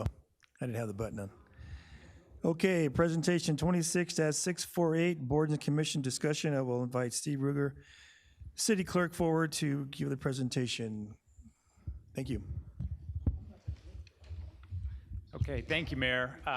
Excited to be here tonight, and I think this is a very timely discussion. There's a lot of activity going on with our boards and commissions, but first and foremost, I just want to acknowledge Kim Adame, who is here with me, and she does such a fantastic job in the clerk's office managing our boards and commission program. So I did want to just start by saying I've worked for several municipalities, and this is by far the most involved I've ever seen in a boards and commission program, and that's a good thing. We pay a lot of attention to our boards and commissions. You all genuinely care about them, and then we do have some amazing board and commission members that come in and help us with our efforts. So I think we're doing well. Excited to hear your feedback tonight on how we can do even better. But tonight's presentation is just kind of to give a general overview of our boards and commission program, answer questions you may have, and then talk about where we head from here. So with that, we have an agenda. So we will be talking about the role and impact of boards and commissions. Again, give you a program overview. One of the things that I'm interested to hear your feedback in, and I think we all are, is the size of our boards and commissions. We want to help clarify roles and responsibilities and get your feedback on that as well. Talk about our trainings, budgets for boards and commissions, processes, for example, appointing members, and then we'll go over some recommendations that staff has as we move forward, and then certainly give you all time for questions and discussion. Okay, so let's first start by high level, role and impact of boards and commissions. So first and foremost, it's really part of our democratic process. It's a pathway for engagement, and it gives residents who are not necessarily elected an opportunity to get involved with their community and help guide the city's policy decision-making. One thing that really strikes me, really everywhere I've worked, but especially here, is my goodness, we have all this expertise in our community. What a tremendous opportunity for those folks to come lend that expertise for us to make better decisions as a city. So passionate public service volunteers. Again, these people really want to be interested. They want to be involved. They're excited. They graciously volunteer their time. Yes, there's one meeting a month, but I don't want to discount the amount of work that goes on behind the scenes, the time they spend in prepping for meetings. It really is a commitment, and we absolutely appreciate it. They serve as key advisors on policy. I think that's kind of the biggest benefit we get as we move forward, make decisions, as the council has your discussions. It's just so nice to get that input from not only the experts, but other people who just have a perspective in our community. And then where did boards and commissions even come from? So they really stemmed from the late 1800s, early 1900s, when urban growth kind of prompted governments to create appointed bodies to help with these policy matters, help make decisions, professionalize service, and respond to urban challenges. And it's exciting to see that boards and commissions are still a thing in local government and that they're still valuable 100+ years later. So a little bit of our program overview. I love that we call it a program. Nowhere else have I worked we called it a boards and commission program. So I think that further amplifies how interested we are in the success of what we're doing with our board and commission members. But high level, our charter gives you all, the city council, the authority to create boards and commissions. You all then, by ordinance, get to establish powers, responsibilities, membership, and qualifications, with the caveat that you can't do anything that goes against what's already specified in the charter. And we have two main types of boards and commissions, quasi-judicial and then advisory. So quasi-judicial, we all know, but just to highlight, are the ones who basically serve as hearing officers on land use matters. So that would be our Planning Commission and the BOA as well. Rest are by and large advisory to give us their feedback on specific topic areas. You all also can create temporary commissions, as we just did with the Workforce Advisory Committee. So we want to explore a single issue for a limited term. You all get to do that. Council policy. You all have some rules governing your involvement with boards and commissions, but most importantly is how we appoint members. So you have a committee that reviews applications, does interviews, and then recommends the appointments thereafter. From there, obviously, it comes to you all quarterly after those interviews. City Council approves or disapproves those nominations based on discussion you all have and majority vote. And then we also, and it is unique, Kim and I have started doing some benchmarking and researching with other communities, and based on our past experience, I think we're on the more uncommon side to have council members who are appointed directly to our boards and commissions. It's not a bad thing, and we'll talk about roles later and how that helps us. But in talking with our colleagues, we're kind of in the minority, but it also gives us an opportunity to really explore that and see how we can make the most of that process. And then last, but certainly not least, the city manager assigns a staff liaison, works with the departments and staff to appoint a liaison so that we're giving that administrative support to the boards and commissions as well. And then, of course, our city attorney's office, again, something that I haven't seen before. We have a specific attorney appointed for each of our boards and commissions, and that's a really good thing. As you all know, our attorneys have their certain areas of expertise, and we're able to align that with our boards and commission program. So just some overview information about how we administer the program. So our management from the clerk's office involves recruiting new members on an ongoing basis. Again, mad props to Kim. She's out there at every event with a booth, trying desperately to get people to, thank you, Kim, to sign up for our boards and commissions. And not only does she do a good job, she makes it fun. And we're seeing that in the numbers. The last 2-3 rounds we've had of interviews have been, we've had to find extra time in certain cases just to be able to accommodate that number of applicants. So that's definitely a good thing. We ensure that the website, social media, and community events are connected, and I like that last part of this bullet for a consistent approach. We facilitate those quarterly interviews, and those occur on a Saturday, and some of you are gracious enough to give up your time to join us for that. And I also appreciate that we have an open invite for all the council members to attend and listen in on those interviews. I think that's a really good thing. We thereafter do the communication side to inform applicants of their appointments, should you all as a council approve their appointment. We provide quarterly training sessions for newly appointed members in conjunction with the city attorney's office. Those are wildly successful. We just had one a couple weeks ago, and we were a little disappointed by the numbers that turned out. However, the feedback and the information we got from those new members was terrific. One new thing I wanted to highlight on that front is that we are now, and we will going forward, opening our quarterly trainings up to even anyone who wants to come. So our existing board and commission members are more than welcome to come on any of those quarterly trainings and get a refresher of the basics of boards and commissions. We track appointment terms. We have a system that helps with that, but then Kim also does a good job of making sure people are notified if their term is about coming to expiration. We organize we do one big annual training session as well in conjunction with our quarterly training sessions.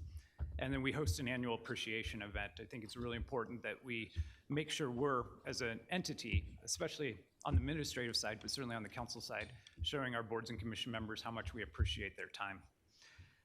We coordinate program updates with the council committee, and we actually look for that committee's feedback, especially on our interview process, on how we can adjust, do things better. In fact, a recent change, we have switched over now to doing all in-person interviews, certainly with a Zoom option if applicant can't make it, but that's proven to be a much more intimate and great setting, really, to just build comfort and make sure everybody's going through the interview process as best we can. And then we monitor activities and ensure questions are answered timely as well. Okay, this slide is kind of a big spreadsheet, but it's demonstrative of where we're at with size of body for our boards and commissions. So for each one, you'll see a number there for size of body, and it varies considerably. The size is set by council, by ordinance, but this is where we're currently at. And then if you look next to that, there is a column for current vacancies. So BOA continues to be a struggle to recruit members for that. And then some of our other ones, we're actively working to fill those existing vacancies as well. Okay, oh, yes, question. Let me go back to that slide. We don't have a Derby review board anymore, right? Don't believe that. That is a great question. You all have taken or have given direction for us to take the necessary steps to do away with it. Until such time, we have to continue to show it. Perfect, thank you. Yeah, thank you for that question. It exists on the books, but yes, we're in the process of updating that. Any other questions while we're paused? Okay, and we will have plenty of time for questions and feedback. So next, roles and responsibilities, and I think this is one of the more important slides in the presentation, just for us all to understand all the moving parts and what each of those parts is responsible for. So we'll start with you all, City Council. You're the primary communication channel. Super important. You all are the ones who attend those boards and commission meetings and can give the rest of the council direct feedback on things that are urgent or important. I know you all do a good job of this. You're there to answer questions on council goals. As you all have discussion as a body yourself on city council, you can provide that resource back to the boards and commissions in their discussion processes. Resolves questions about role of body and council. You all understand the roles probably better than most of our boards and commission members, so that's something you can assist the team with. No council member can serve as chair. And then voting varies by each board and commission. Really, we'll talk about that a little further, but the ordinance 2711 that you passed last December removed council members from being voting members and also constituting part of a quorum for most of our boards and commissions. I realize there's some ambiguity there because there are some code conflicts. We're working on that, and we'll bring some updates for you. But our understanding from council is your policy is non-voting members and doesn't constitute a quorum. And then obviously you all report directly to your constituents on not just boards and commissions, but everything that you do. Yes, Councilmember Guardiola. When did that pass for all boards and commissions? Yeah, it was December 15th, 2025 is when that ordinance was adopted. 2025? Correct. So I think there's a lot of confusion on that, that we could have a good discussion about, because there's members that want our vote on there. Sure. And they don't know about that. So there is, and Deanne, feel free to chime in, but in that ordinance, there's a repealer clause that says all ordinances or portions thereof inconsistent with that policy direction are repealed. And so we construe that as meaning anything in our code previously that conflicts is now repealed by this ordinance. But we don't disagree. I think more conversations need to happen to clarify council's goals. That's correct. So we will, as we update the code, we will clean that up in the other provisions. But yes, that ordinance does take priority over the conflicts that there may be in other ones. Councilmember Trujillo. Yes. Cool. Thank you for that question. I think that has been a source of ambiguity, and I think it's Councilmember important we Gardo. talk about it. Right. So then, as it states, we are not allowed to vote. That's what I'm hearing. And that hasn't been clear since November or December that we got on. So I think we need to send some communication out to our boards and commissions, and then look at stuff that we have voted on. Does that validate projects that they're coming up? Because we did vote on it. And again, on the boards and commissions and that I sit on, it is, no one knows. They were active members. And then I guess, Jason, this offline, we could talk about how do we repeal that? Because to me, it's pointless then, right? It's good that we're there, but I could just be on my email listening, right? And our time, I mean, time is precious.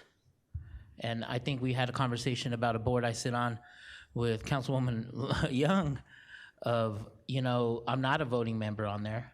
So, and it's in the middle of the day, right? So I'm a little confused why we haven't really known about this. I think that's a fair question. I think as we were preparing for this discussion, as we dug into some of the conflict areas, this was one of them that rose to the top, and we thought it warranted a discussion as to where council wants to provide the support, guidance, or mentorship of its boards and commissions. Like I said, this is one of those that obviously will take some leadership from the city council as it pertains to how it wants to be participatory in this program.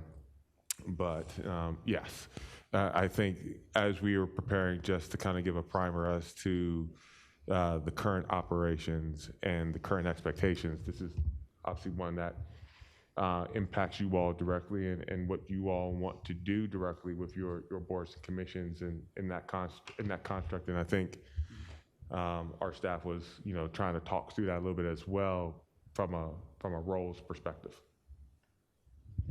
Councilmember Trujillo. Okay, I think I'm ready now.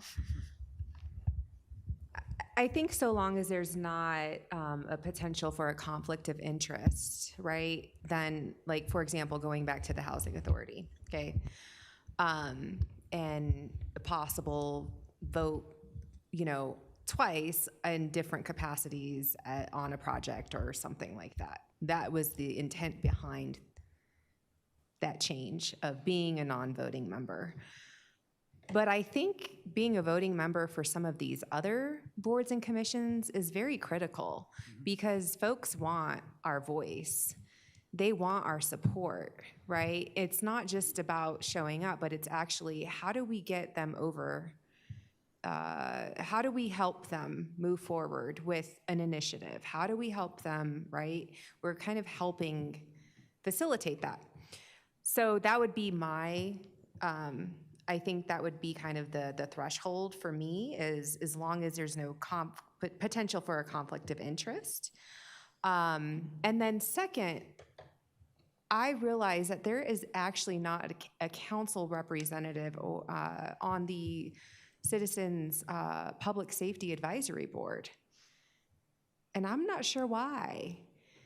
That's a very critical board.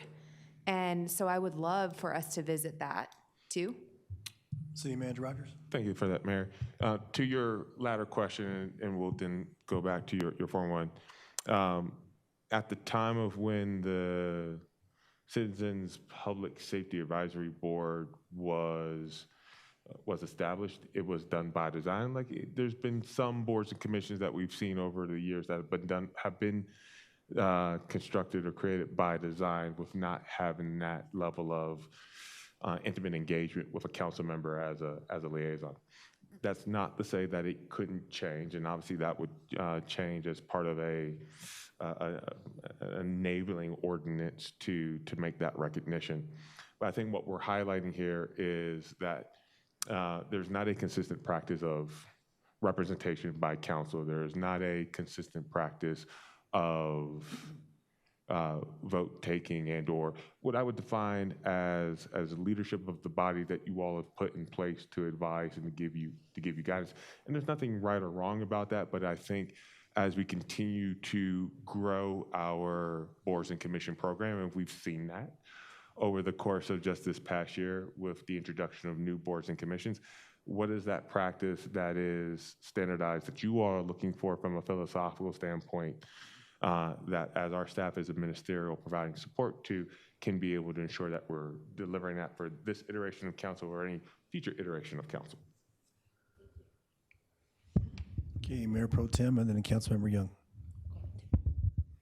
Thank you very much. In my experience, the more empowerment of the community, the better. We have really smart people that get appointed to these boards and commissions. And when a city council member weighs in as a voting member, it shifts the power structure because council members are elected, and I prefer not being a voting member. I think there are some pathways that we need to figure out in terms of what is the best way to take their initiatives to the city council, or the best way for them to take their initiatives to the city council. When I'm on EPIC with Mayor Douglas, and our job is to let them know what's happening that we know about that they may not know about in the community, to give them feedback on, if they want to do composting, but we just signed a new contract for trash, then how do you figure that out? How are we going to present that? Those kinds of insights that maybe they wouldn't have because they are in a voluntary position, and so they won't know about it as much as we do. But I'm perfectly satisfied with city council members not having a vote on boards or commissions, because I want people who are taking time out of their month to give back to the community to feel like they're really playing an important role. And then we are either the facilitator or the conduit that brings the information back and forth between the city council and the board itself. But that's my position on it. Councilmember Young. Thank you, Mayor.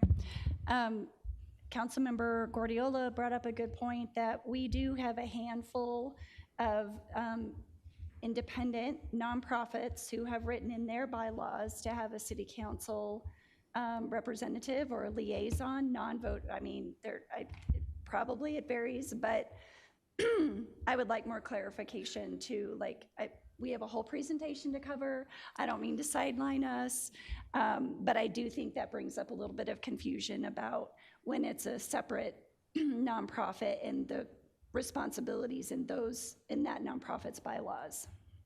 Yeah, thank you for that question. And we can definitely clarify more, but in general, nonprofits are separate organizations than the city entity. So that ordinance wouldn't apply. Our independent boards and commissions that we've created that are there administratively to serve you all, that's totally different than a separate 501c3. And they're more than welcome to set their own rules on who their membership is and who votes. True. I completely agree. I do wonder if they get a little blended when we're having these conversations about boards and commissions, and they're not feeling very distinct sometimes or separated out. But it's my first presentation, so again, not trying to side rail. Okay, Councilman Guardiola. Question, how did, Councilwoman Young was saying, how did those organizations get council members, right? What is that process, or how has that process been? Is it fair, right? If another nonprofit from Commerce City says, hey, I want 2 council members, does it come here? How did that happen? And again, this has been here for years, even before my time, 2017. So how does that happen? And maybe that's something we need to study also, to see what if another nonprofit comes that's just a random nonprofit and they're like, hey, we want council members to be appointed to our board. I mean, the fundamental mechanisms that we have are either via ordinance or resolution to recognize the relationship that would be between this body with the one that is external outside of the organization. You know, as we do and have those conversations at the beginning of the new year after an election cycle, I can't say that we've audited existing agreements as it pertains to your being able to sit on other agencies or consortiums, but doing it the right way, it would be a resolution or an ordinance. When we think about things like QCF, which is a 501c3, when we thought about at the time the Cultural and Arts Commission, which was a 501c3, that was built into the bylaws, which was memorialized through one of those two mechanisms. But as soon as that it was established as that 501c3, it became its own independent organization, which then was governed by those rules and/or the adoption of any further on rules after its formation. So there's a couple of different buckets here that I think as we go forward, we can provide, when going through orientation, some clarification as to what is a boards and commission as it pertains internal to this organization, a representation of the city on other authorities and boards and the like, and the formation of our own 501c3s, and relatively, if any exist at that apparent time, fundamentally, what is the role of council or the representative council on that? So it's a good thing. It's a good question that's been raised, and it's something I think that we can further define as we go forward into our next orientation. Okay, Councilmember Trujillo. Actually, City Manager Rogers addressed just looking for more conversation and clarity. Okay, thank you.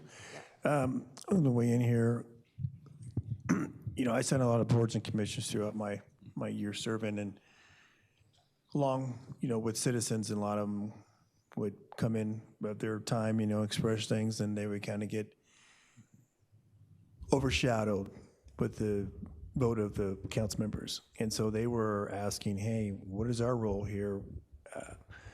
And how can we get more involved and have a voice in the conversation where it really has meaning behind it and not just words? So I think to the point of how this is set up, which is new to me. I know certain ones are, but I didn't know all of them. So yeah, that was shocking to me, but as far as feedback from the residents who are serving those boards, that was their feedback. But I was not aware of this. So thank you for bringing this forward so we can have more informed conversation about that. So appreciate it. Thank you, Mayor, and thank you, council members. On that specific issue, it does seem like there's some ambiguity, and we recognized that recently. So I think further conversations on that are definitely warranted. Sorry, Steve, one more. Councilmember Teeter, Mr. Ruger, sorry. Yeah, I just wanted to clarify something. Even though you can't vote, you can still put your input in. So, I mean, if you got something to say it, but then the committee votes. So, I didn't like it when they first come out, but it's okay. We just don't get to vote. Councilmember Guardiola. No, and I appreciate that, Councilman Teeter, but I think that our voice carries the same as a vote. If to count Mayor Pro Tem's point of how our voice carries some weight, if our opinion, it still carries, I think, the same. And I think, to me, having that input and voting as a full-fledged member not only helps me, my opinion, but also as a resident, not just as Councilman Guardiola, right? But I get your point. Councilmember Dukes. Yeah, just sharing my experience with the Parks Rec and Golf. We went from voting members for the first couple of years here to non-voting members in June, and I do see the difference. I see the benefits of both sides. The other thing that I guess I see the benefit and the challenge is that even if you're not voting, you know, I've talked to some of our commission members, and there's still a feel of like council representation pushes the agenda in a couple of our commissions, and so even without voting.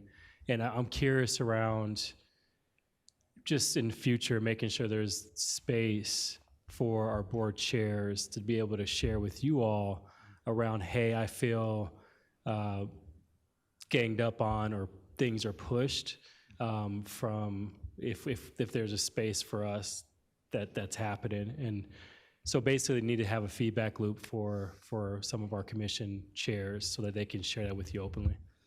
But all that to say, I hear both sides, and as far as voting, non-voting, but my bigger concern is like, how do we show up as council members and mayors and mayor pro tems to our commission so that we don't inadvertently push our power dynamic. Okay, thank you. Thank you all. We absolutely appreciate this discussion. So moving next to the roles of staff, who basically are liaisons, as we call them, who are there to help and assist our boards and commissions. So they serve as the primary point of contact for the body.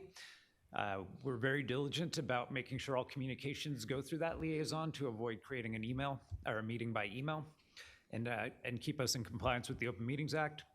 Their job is to publish the agenda and minutes, make sure those are timely, also in accordance with the Open Meetings Act. Again, manage communications between all members.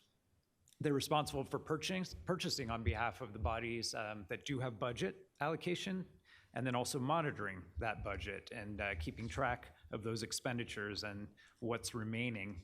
And then they also coordinate city council update agenda items. So obviously we do an annual update for each of our boards and commissions, but if something else is requested to go to council, they might assist with that as well.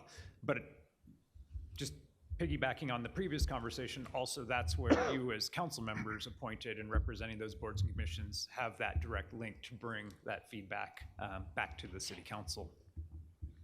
And then their administrative staff, so they report up through the chain of command, ultimately to the city manager. So in general, our liaisons are really just there to do these basic things, make sure we're in compliance with everything, create the agenda.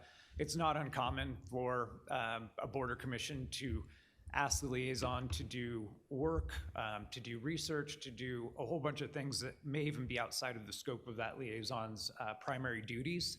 So as much as possible, we want to see that discussion kind of flow back through the chain of command, where council talks about an idea, particularly if it's a policy suggestion, that gets funneled back through the city manager to assign appropriate staff to follow up with those requests.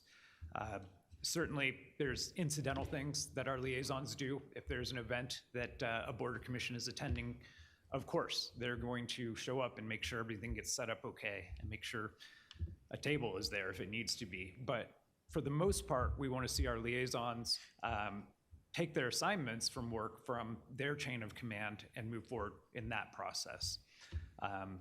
So just something to think about. Then appointed members, so our actual board and commission members. So they serve the body with the interest of the community, not individual priorities. You wouldn't think you'd have to say that, but sometimes, especially newly appointed members, they'll make representations to the community about their personal opinion and use their position on a board or commission as clout or authority to make that on behalf of the city. We heavily train on that, just so you know. So we want to make sure that anything that comes out as representing one of our boards and commissions has been fully vetted by that board and commission as a whole. Steve, got a question here. Councilmember Dukes. Thank you, Mayor. This is a great point. I know you have others, but I wanted to pause there for a second. And how is that noticed or identified so that the correction can take place? Because if someone posts such and such, I'm on this board and commission, or I'm on this as an individual priority. What's the best approach to address that? I know we have things in our policy where we can remove board members or commissions, but what is the step before that? I would say the first thing is making us aware of it. We may not have seen it. So Kim is absolutely the appropriate person, or the clerk's office, to make us aware of that. We will have those conversations with the city manager's office, city attorney's office, and then work with you all as council members to decide the appropriate next steps. Okay.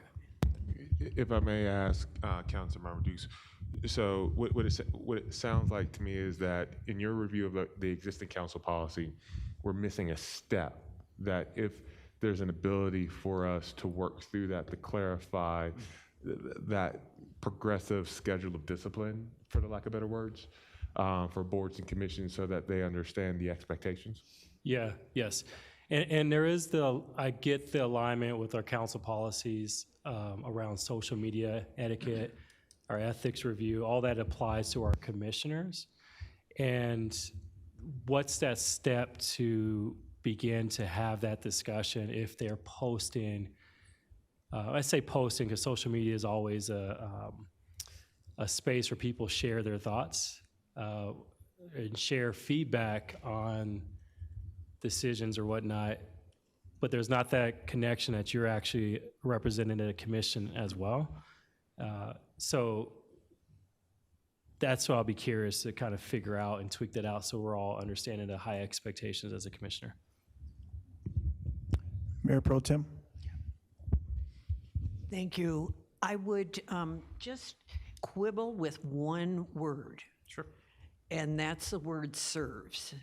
Serves the body. They aren't, they are representing, what you're suggesting is that they represent the body with the interest of the community. But they can serve the board or commission with their individual priorities, because then they go through the debate, they go through the process, and then there's a vote, and then it's over with, right? But serving versus representing, because I know in my experience when EPAC first started, we had the full range of opinions on everything from Suncor to oil and gas to climate change, you name it. There was a full range, and everyone felt good about that. We wanted to have that kind of thing, but that doesn't mean that they need to have unanimity when they join. Yeah, thank you for making that terms of their distinction. opinions. That's exactly correct. It should be represents the body. We absolutely want our boards and commission members to bring their individual perspectives and ideas to the rest of the body when they meet. Councilmember Trujillo?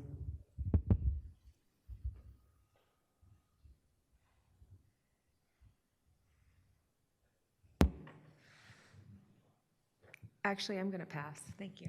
Yeah, thank you. Okay, see, now you go ahead and continue, Steve. Okay. Thank you. Thank you. Again, we expect that our boards and commission members prepare for their meetings, review the packet material just like you all do for council meetings. And we train on that. That is time outside of the meetings that they're spending, but it's just important that they know what's on the agenda so they can participate in the discussion when we get to the meeting. Attends events and represents the body in public, completes tasks and projects as may be assigned by the body, and mostly that's going to be through subcommittees, which boards and commissions can also create to explore individual topics to report back to the rest of the board and commission, and then they report to council. And so I don't disagree with the comment that was made earlier about having a conversation about our communication channels and how that information is getting back to you. So that's something we would love your feedback on too.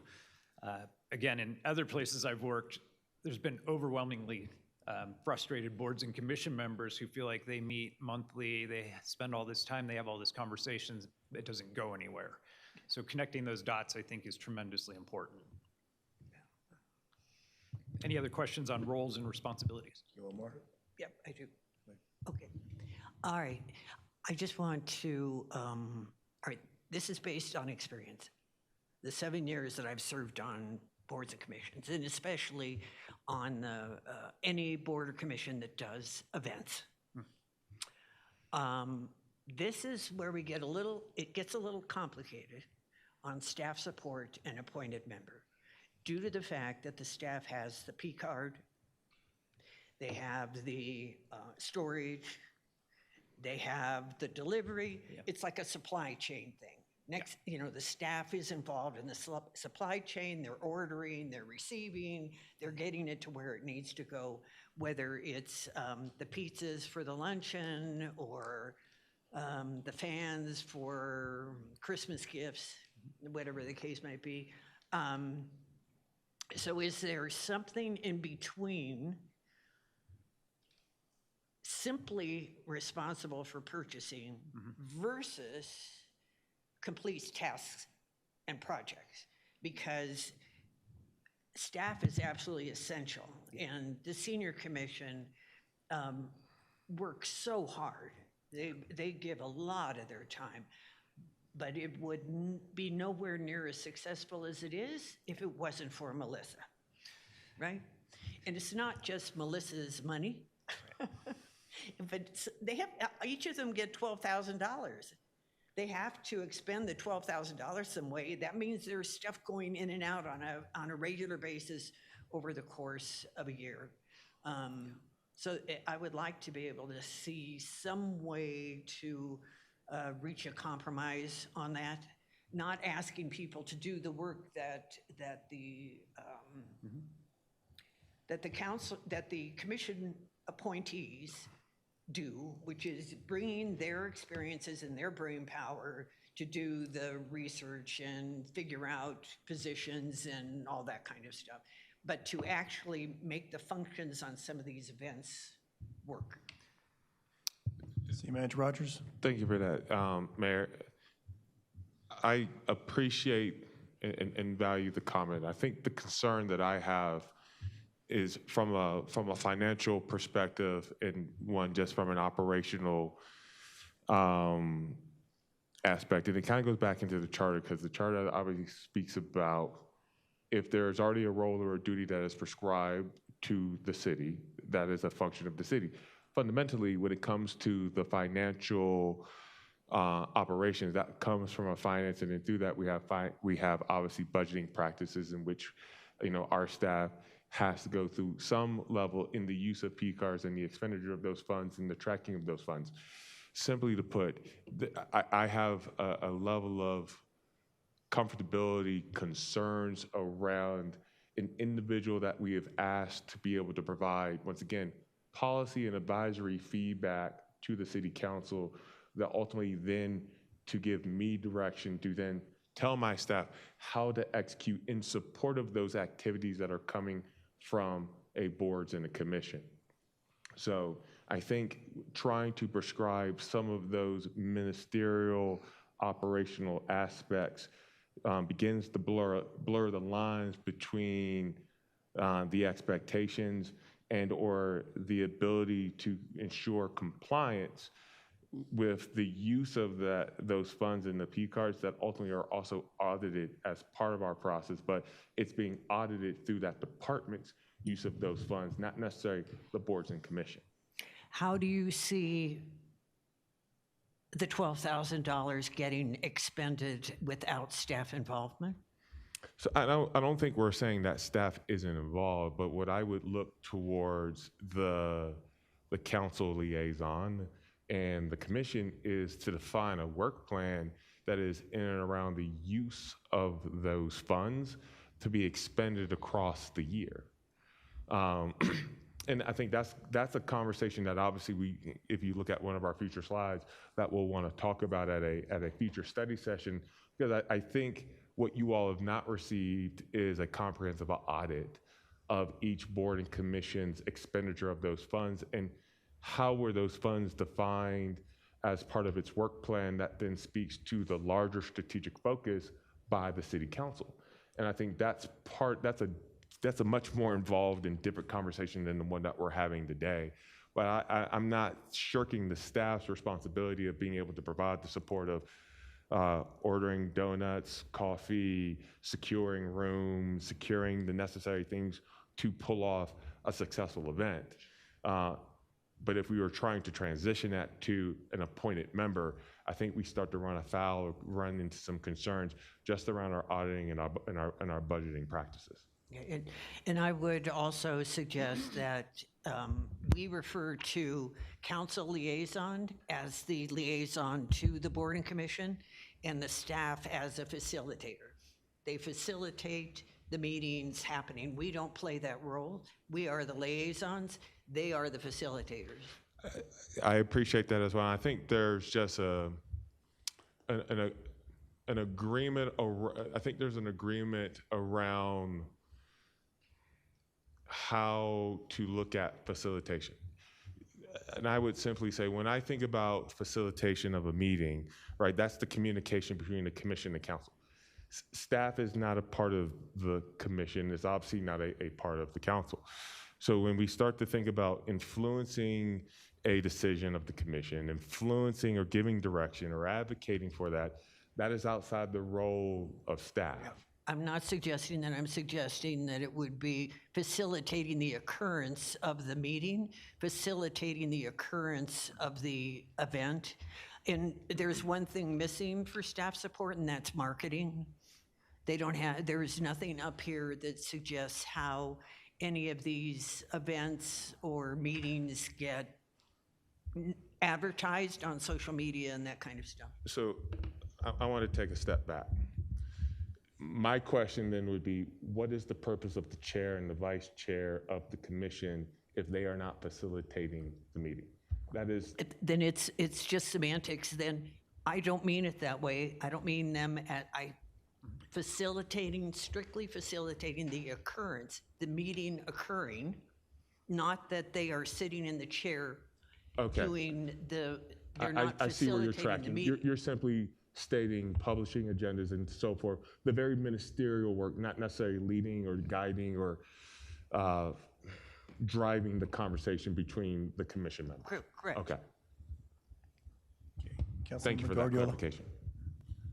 Thank you. Yeah, I think also, while we're on this topic, sitting on the youth commission, how do we expect youth, right, as young as 8th graders to facilitate a meeting, right, to chair a meeting? And I think that's where it gets a little blurry of who's helping them facilitate. And I think that's, I know you and I have been talking, city manager, about the youth commission, and Lee has been talking, because I think that's where we're not doing it justice. Because to expect even an 11th grader that'll take 10 minutes to follow an agenda, we do this every week, right? It's every week. They do it once a month or twice a month. And that's where I'm looking at staff for guidance for them to say, hey, this is how we do it, or interject sometimes and say, now it's this, right? Or other suggestions is really word by word, write out a script for them.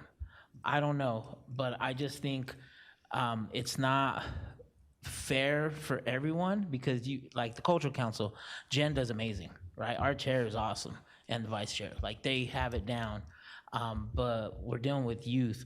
So just, again, I appreciate this discussion and knew it was coming, but that's just some feedback. The other thing, and I've talked to a city manager about it, is having the liaison so down on the level that it doesn't come back to his office, right? I believe that we have to, if we're gonna be sitting on these, that liaison has to be directly to the city manager's office, because just in this short year, things have fell off because the individuals are just a title below, and it goes up, up, up, up, and then it got dropped. So I would like to see how we all, commissions, committees, advisories, have a liaison from the city manager's office, because we're helping with that, and it has to, giving us someone else that is lower than even a director, it gets lost in translation. And so I'm with, again, they shouldn't have the influence, they shouldn't direct, but facilitate, or have trainings more often to these residents that are willing to serve. This past interviews, we put some very green residents that are just excited to serve. And I know a couple of them that have never served on any type of committee. And it was awesome that they're excited to serve. And we're gonna expect them to go to one training, which they did, and it was great, by the way. But now they should be able to run with an agenda. So how do we develop that a little bit more? So appreciate that. I think this is part of the hard question here. I will say, fundamentally, I have my own concerns about having someone directly from the city manager's office being the primary sole responsibility for boards and commissions.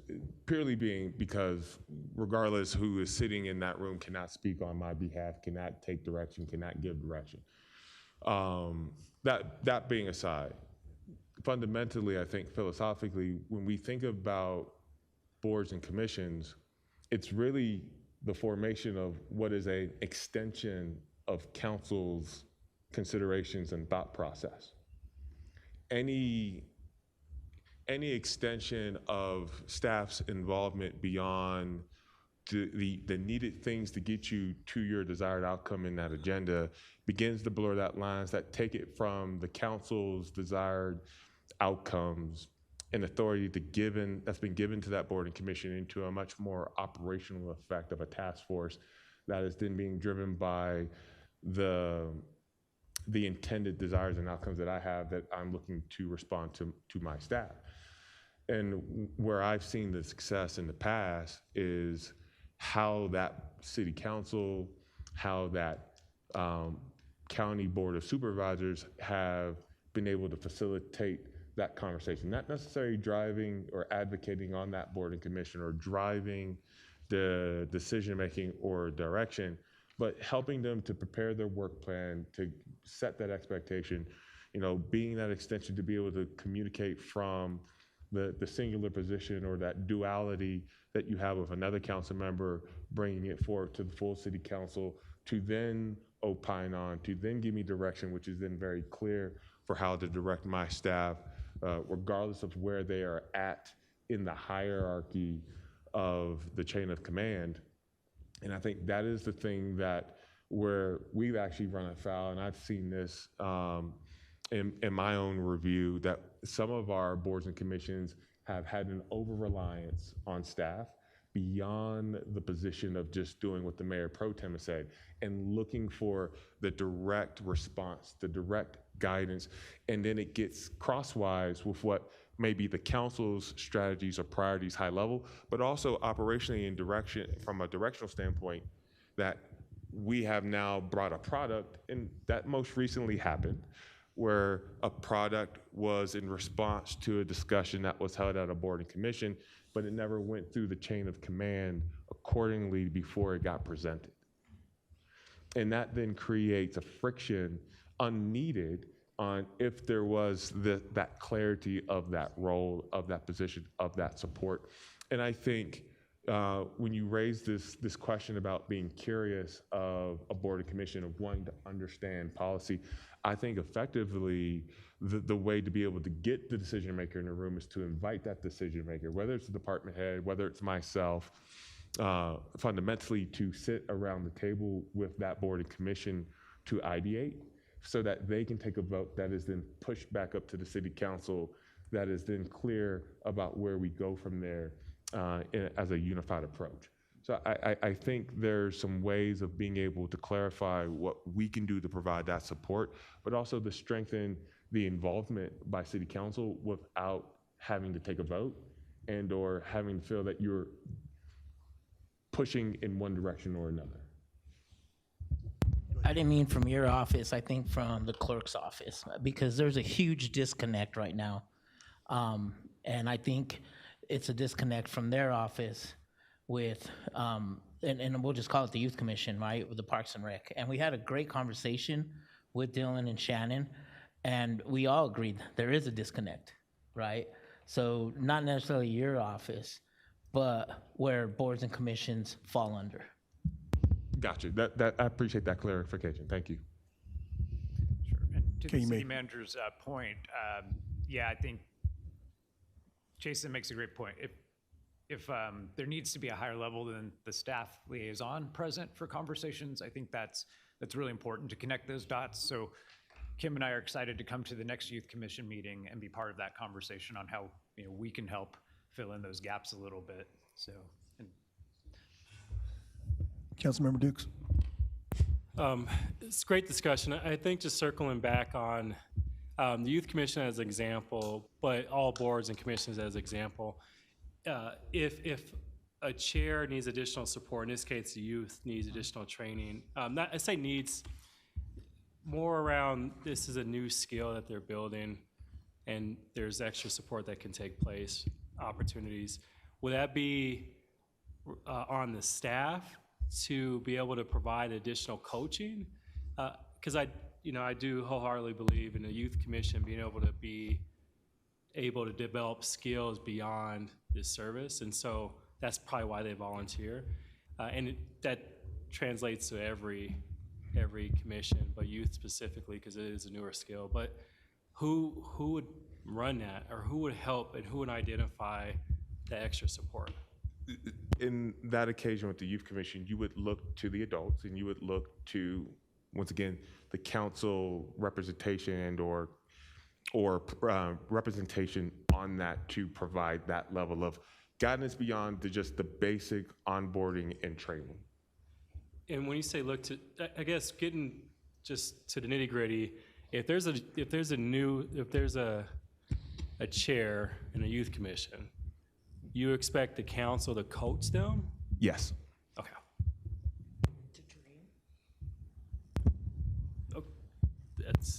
That's what I'm hearing. I just wanted to make, is that what the expectation is? Like someone in the room as a council or the adult will sit and coach them on how to run an effective meeting, how to do it better, not the staff right now?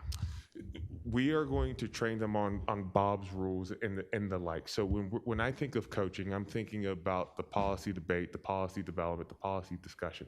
So if we're talking about how to get through a meeting and how to lead that, that's going to come from our clerk's office that we provide on a quarterly basis, but obviously on an annual.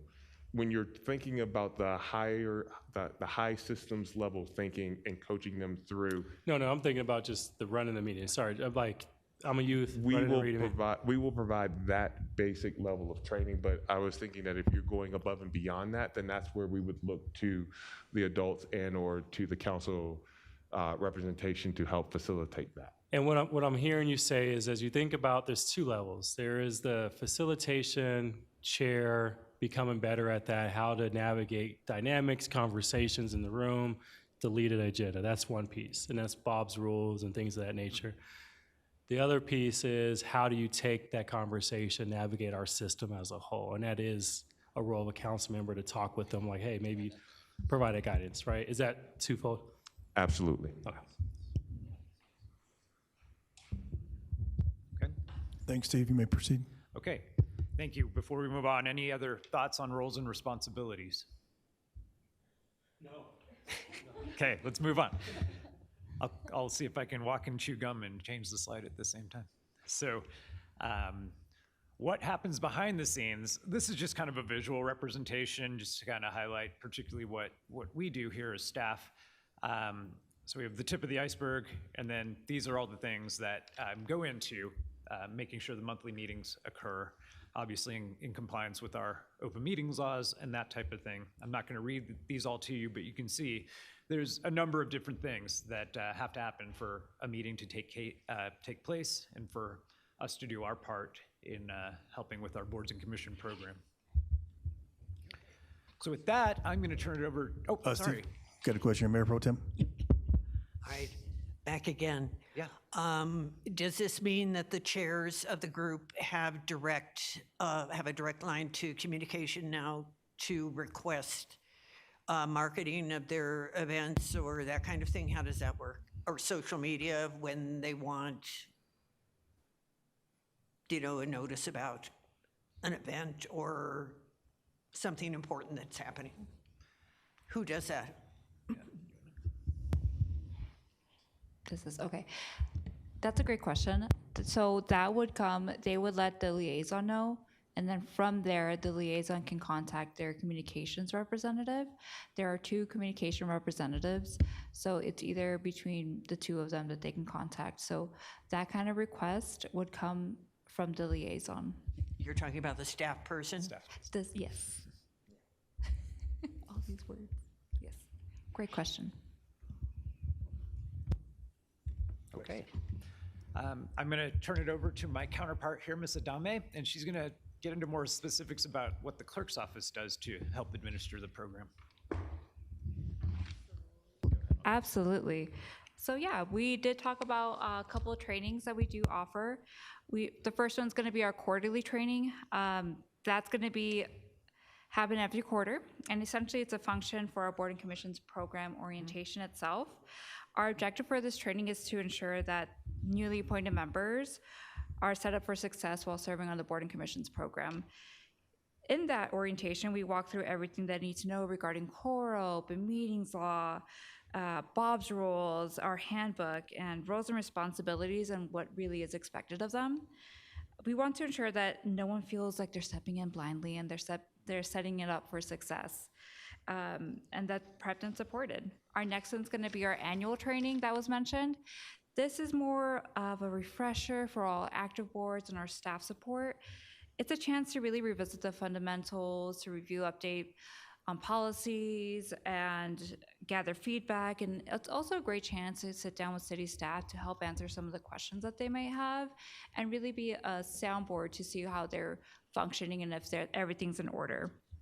The training that we have for our annual training this year was in January 2026. Next is going to be our staff support orientation. This is kind of a 2-part one, where from our board and commission orientation program, we then have a more tailored orientation. That's where the new members can sit down with the staff support and really review any of their goals, projects, or review their bylaws and expectations once more. Secondly, when I onboard the new designated staff support, that's when I sit down with them and really look at the softwares that we use, the tools, and the inner workings of everything.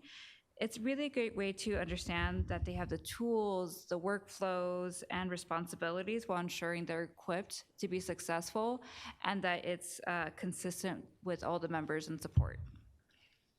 Next, we have a more specialized education. This is where the city attorney provides specialized training for our land use boards. As these groups tend to be more unique responsibilities, we offer more targeted education for the technical and complex aspects of their roles. Lastly, we have the staff support meetings. This is where I meet with the staff supporters, and it's a great way to make sure that everyone's in sync. Councilmember Duke? Oh. Okay. I was like, absolutely. So for our staff meetings, this is where we meet and we make sure that everyone's in sync. We refine the processes, review ongoing items, and we share lessons learned as well. We have them to just really have a sit down and we can just make sure everyone's excelling in their roles. It's also a great time to highlight any volunteer opportunities, any upcoming events the city might have that they can inform their boards on. Next is going to be our budget. Councilmember Dukes. Thank you. Sorry to interrupt the first time. Just while we're on this slide, thank you, great job, and thank you for walking through the different trainings. Based on our discussion, it may be an opportunity to add some conversation about board chair, either feedback, maybe not in full training, but just have the staff be intentional about reaching back out around, hey, what are you needed, and maybe quarterly, but this would be the place to think about it.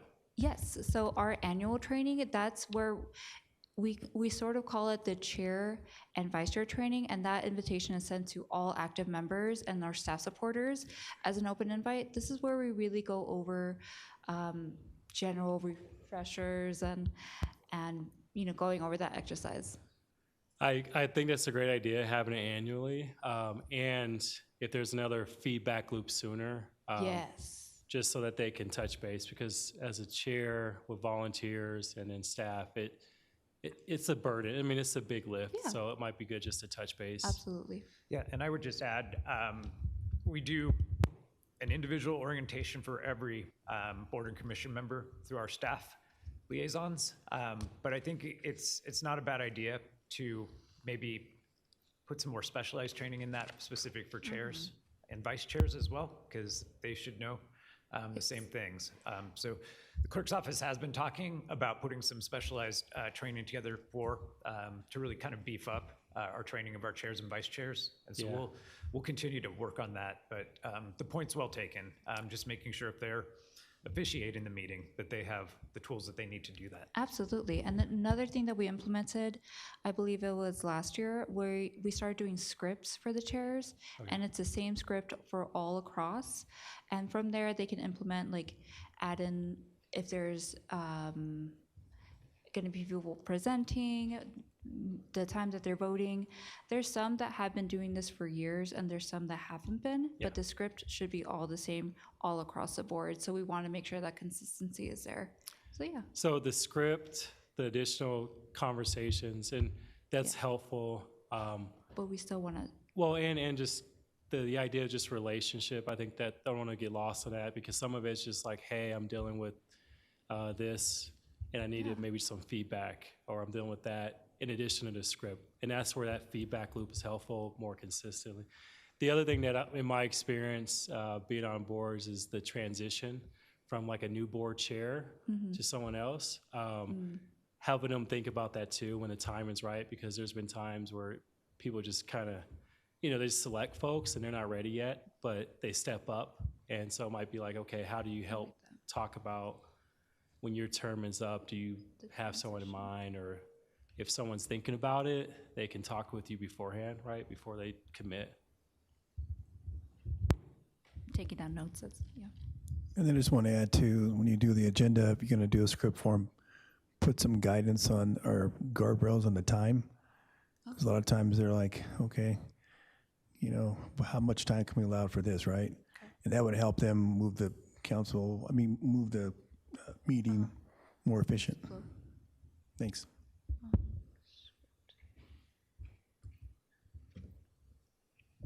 Councilmember Gorilla. And I just want to give you guys some props, because we interviewed somebody who chairs one of our boards and commissions, and she learned so much from the trainings on how to be an effective chair. So they are working, and that was just a highlight of the last interviews, where the person was like, yeah, I went to this training and it really helped me be more assertive. So kudos on those trainings. I appreciate that. Thank you. Well, and thank you for that. We do, after our quarterly trainings, actually all of our trainings, we have a QR code at the end, and we allow members who participate to give us feedback. So what you're telling us tonight, it's great, and we'll take that under advisement. And then we also get feedback directly from our boards and commission members when they go That through feedback training. is anonymous, so we want them to be honest with us too. City Manager Rod, did you have anything to add? No, sir.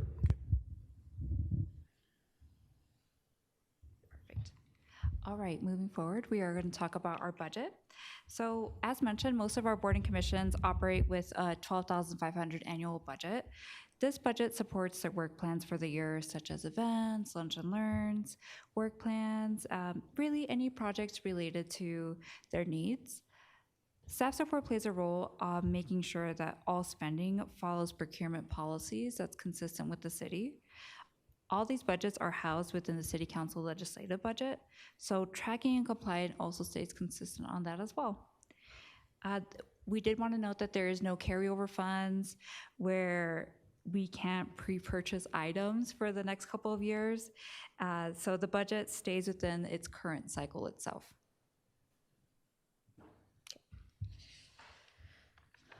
Next, you'll see the board and commission's policy process.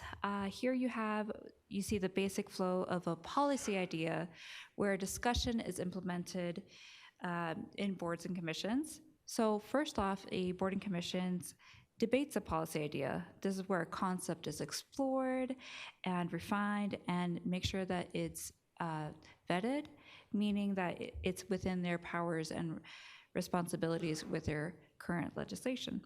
So next, if a member supports it, they vote to formally recommend the policy idea for City Council. I want to note that there's two options that they can approach this. The first one is the assigned council member can offer to bring this as a notice of council business for a future council meeting. Another route would be that they can be scheduled a presentation for a future council agenda where the board members can then present the idea to you all. Next, this is where council hears the notice of council business or the presentation, and then that's where then that's where they can debate the idea, they can ask questions, and they can determine if they want to move forward or not.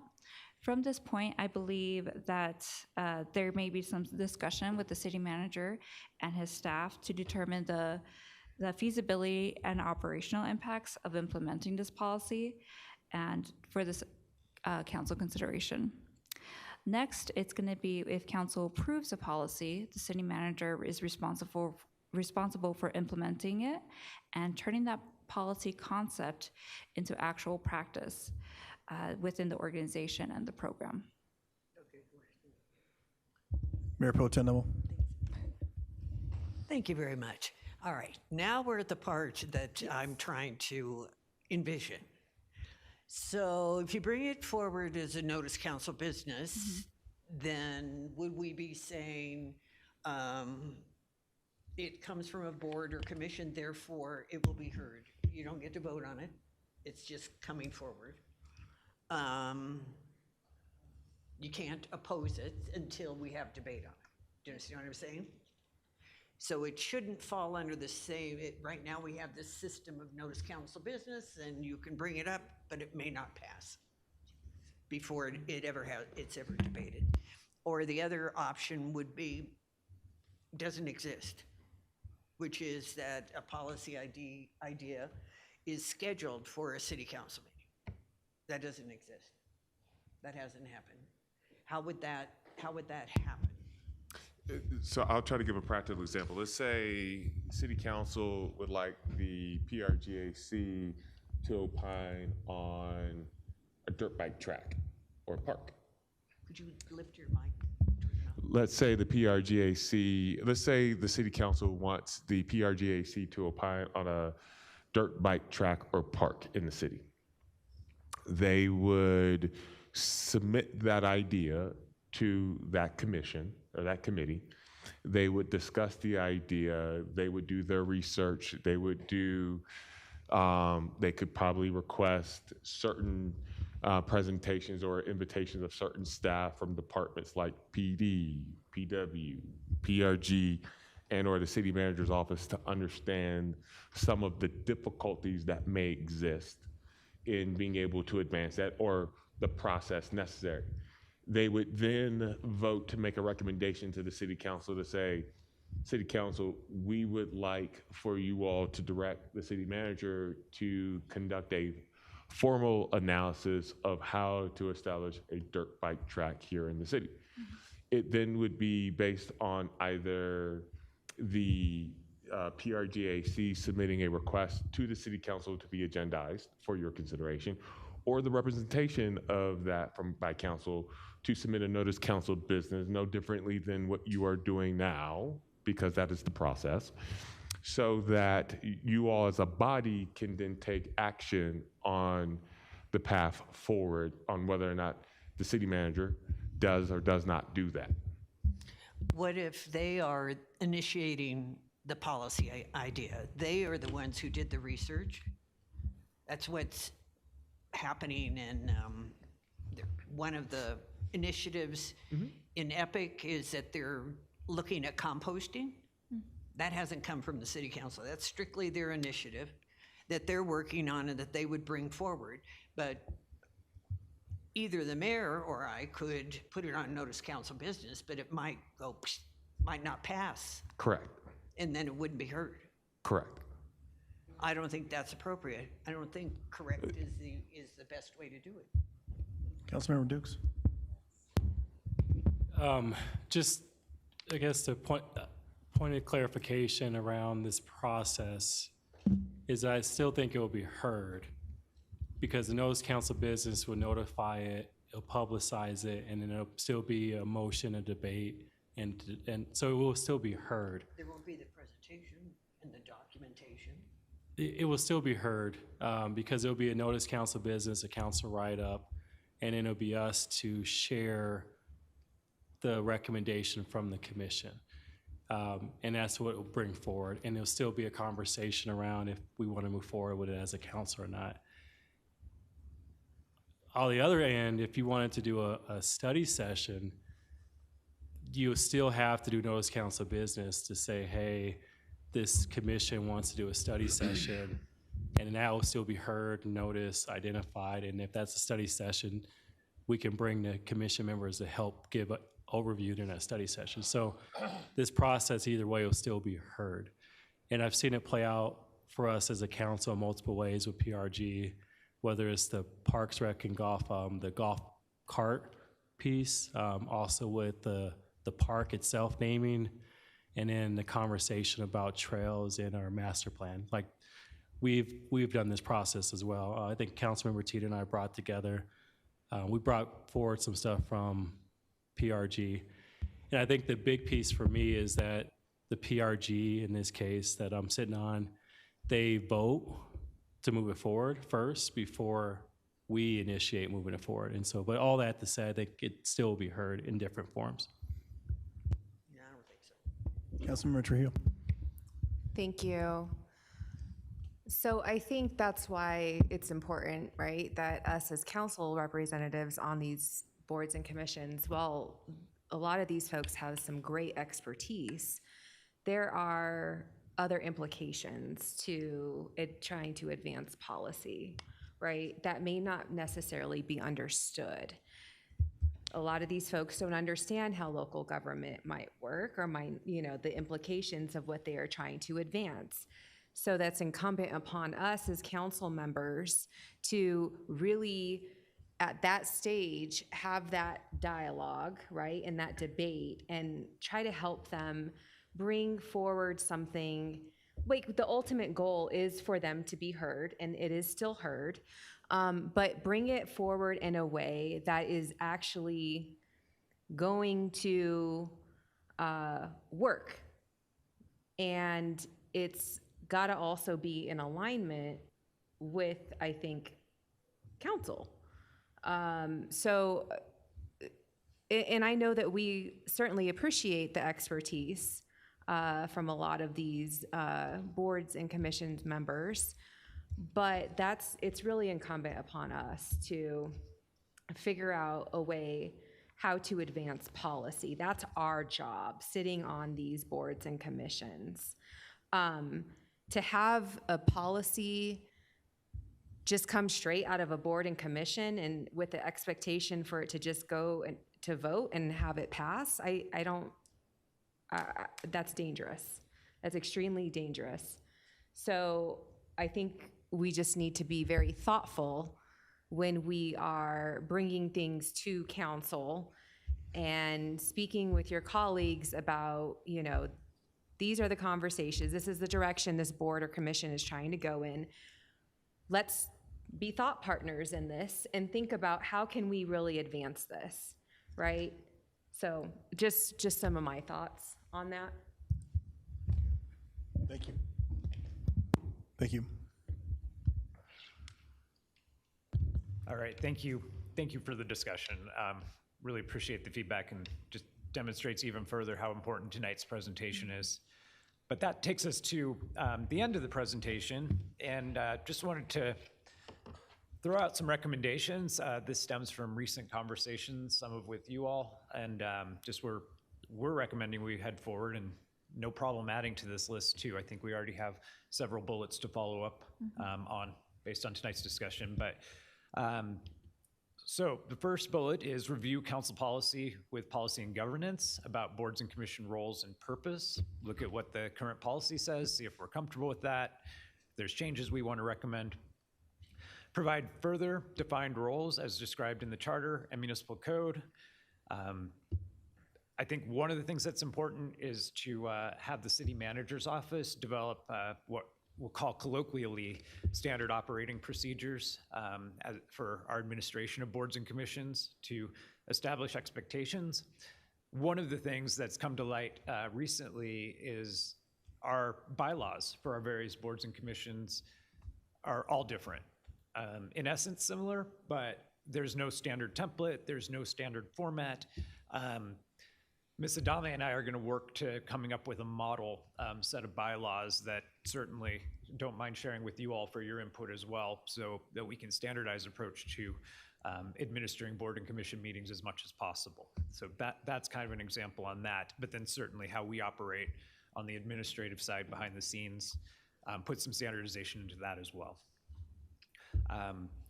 And then we'd like to continue these conversations. So we're suggesting scheduling future council presentations on boards and commission program. Tonight doesn't have to be the be-all, end-all, but gives us an opportunity to provide program improvements and updates, enhancements of marketing and outreach, particularly as we try to recruit new members, benchmarking comparable municipalities to ensure we're in line with best practice. We are already doing this. We have a whole plethora of good information from some of our comparator cities.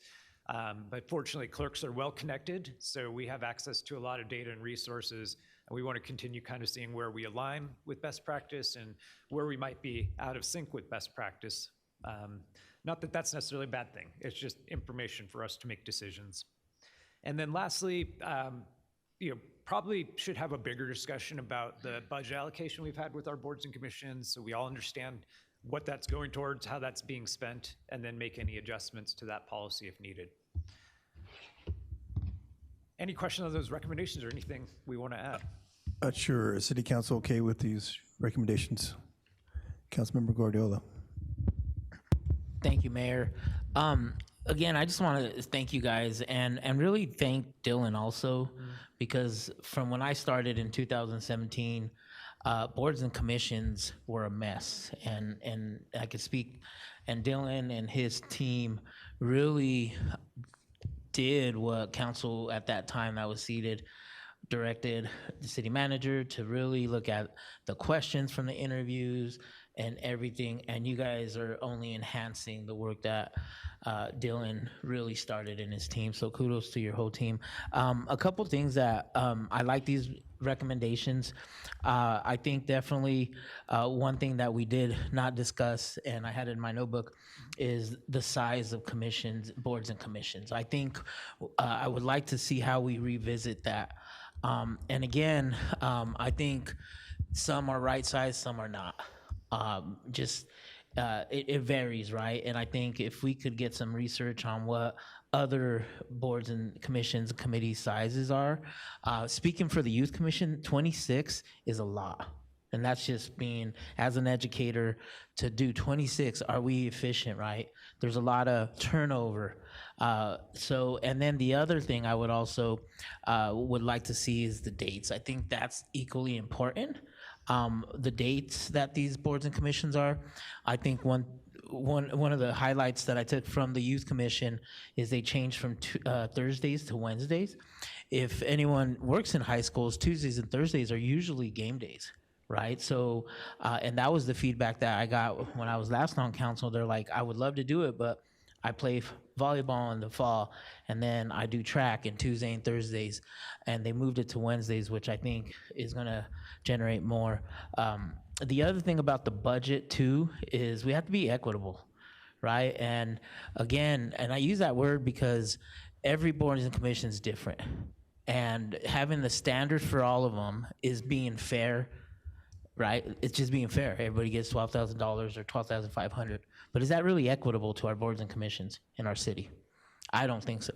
There's some boards and commissions that put more events on, put different things, has different purposes in the city, and that might not be enough. That might be perfect. They might not need that. So I think when we're looking at the budget, we have to be equitable, right? And I think that's something that that recommendations. And then again, these are great, but you know, one of the things that I appreciate about tonight, and I haven't had this since I got elected again, is how these study sessions are, right? Study sessions when I was on were about debating, discussing, having good dialogue back and forth at a table like this, right? And this is, I think, where the real work really happens for us, where we're getting to see each other's insights. And so I appreciate the conversation with my colleagues tonight. And I know we have a meeting next, but I think this is how I was brought into city council, in the back room over there when it was 20 people back there squished up. So I like the layout, but I hope we could get another study session of what are some recommendations that staff has researched from our neighboring cities, to research on your own expertise, and hear 2 or 3 recommendations on how we could improve this program. Because again, you guys are doing a great job, staff's doing a great job, and I'm excited about it. Thank you. Thank you. Any other council members? Councilmember Young. I just want to say thank you for all of your hard work, the comprehensive way in which that you've kind of taken a look at each of these boards and commissions, but also kind of as a whole, like what does our boards and commission program look like? I really appreciate the training attention that you're giving to each individual board, to the leaders of each board, and I appreciate these staff recommendations. I appreciate the things that you're starting to uncover, like the different bylaws. Excuse me. I'm told I talk too much. I don't know. So I do see this as kind of really like a tiered and layered ongoing process for you, that as you get deeper into it, you're going to start to uncover more and uncover more. So I also appreciate that process as well. I appreciate the attention to detail that you're paying attention to. Bylaws, for example, is a really important document.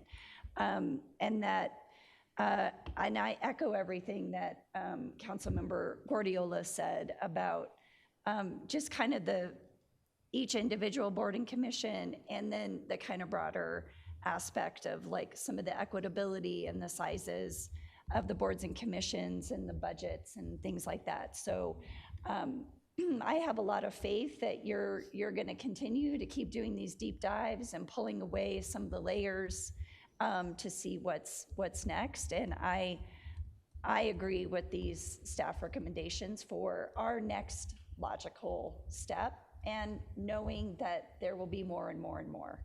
So thank you for all of your hard work. I just want to tell you, I really appreciate how big this job must be. Thank you. Thank you. Councilmember Kim. Laying out the foundational base work, I give kudos to Dylan on that for actually being able to take that disastrous mess to something that is sustainable. And then obviously to Kim and Steven for taking that up to the next level. Appreciate the attention to detail that you guys are looking into, the outreach that you have done overall, as far as, you know, the numerous candidates that we've seen, especially since my time on council, has doubled or even tripled as far as when it came to interviews are concerned. The recommendations you have on here are great. I do like what council member Guardiola had mentioned about right sizing. Definitely makes sense altogether as well. And I do want to see this. I do want to see you guys come back again so we can have a continued conversation about this. Thank you all. Mayor Pro Tem. Thank you very much. And Kim, you've been doing a fantastic job. And Steve, thank you so much for stepping in the way you have and stepping up on this as well.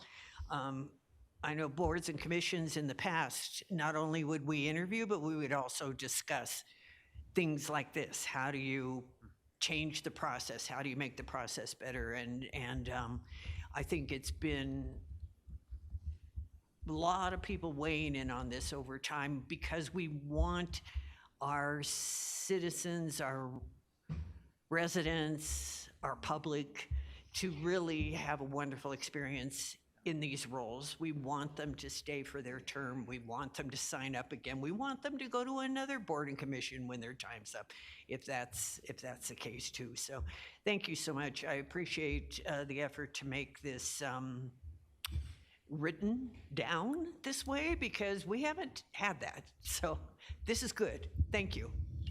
Thank you. Thank you. Councilmember Teeter.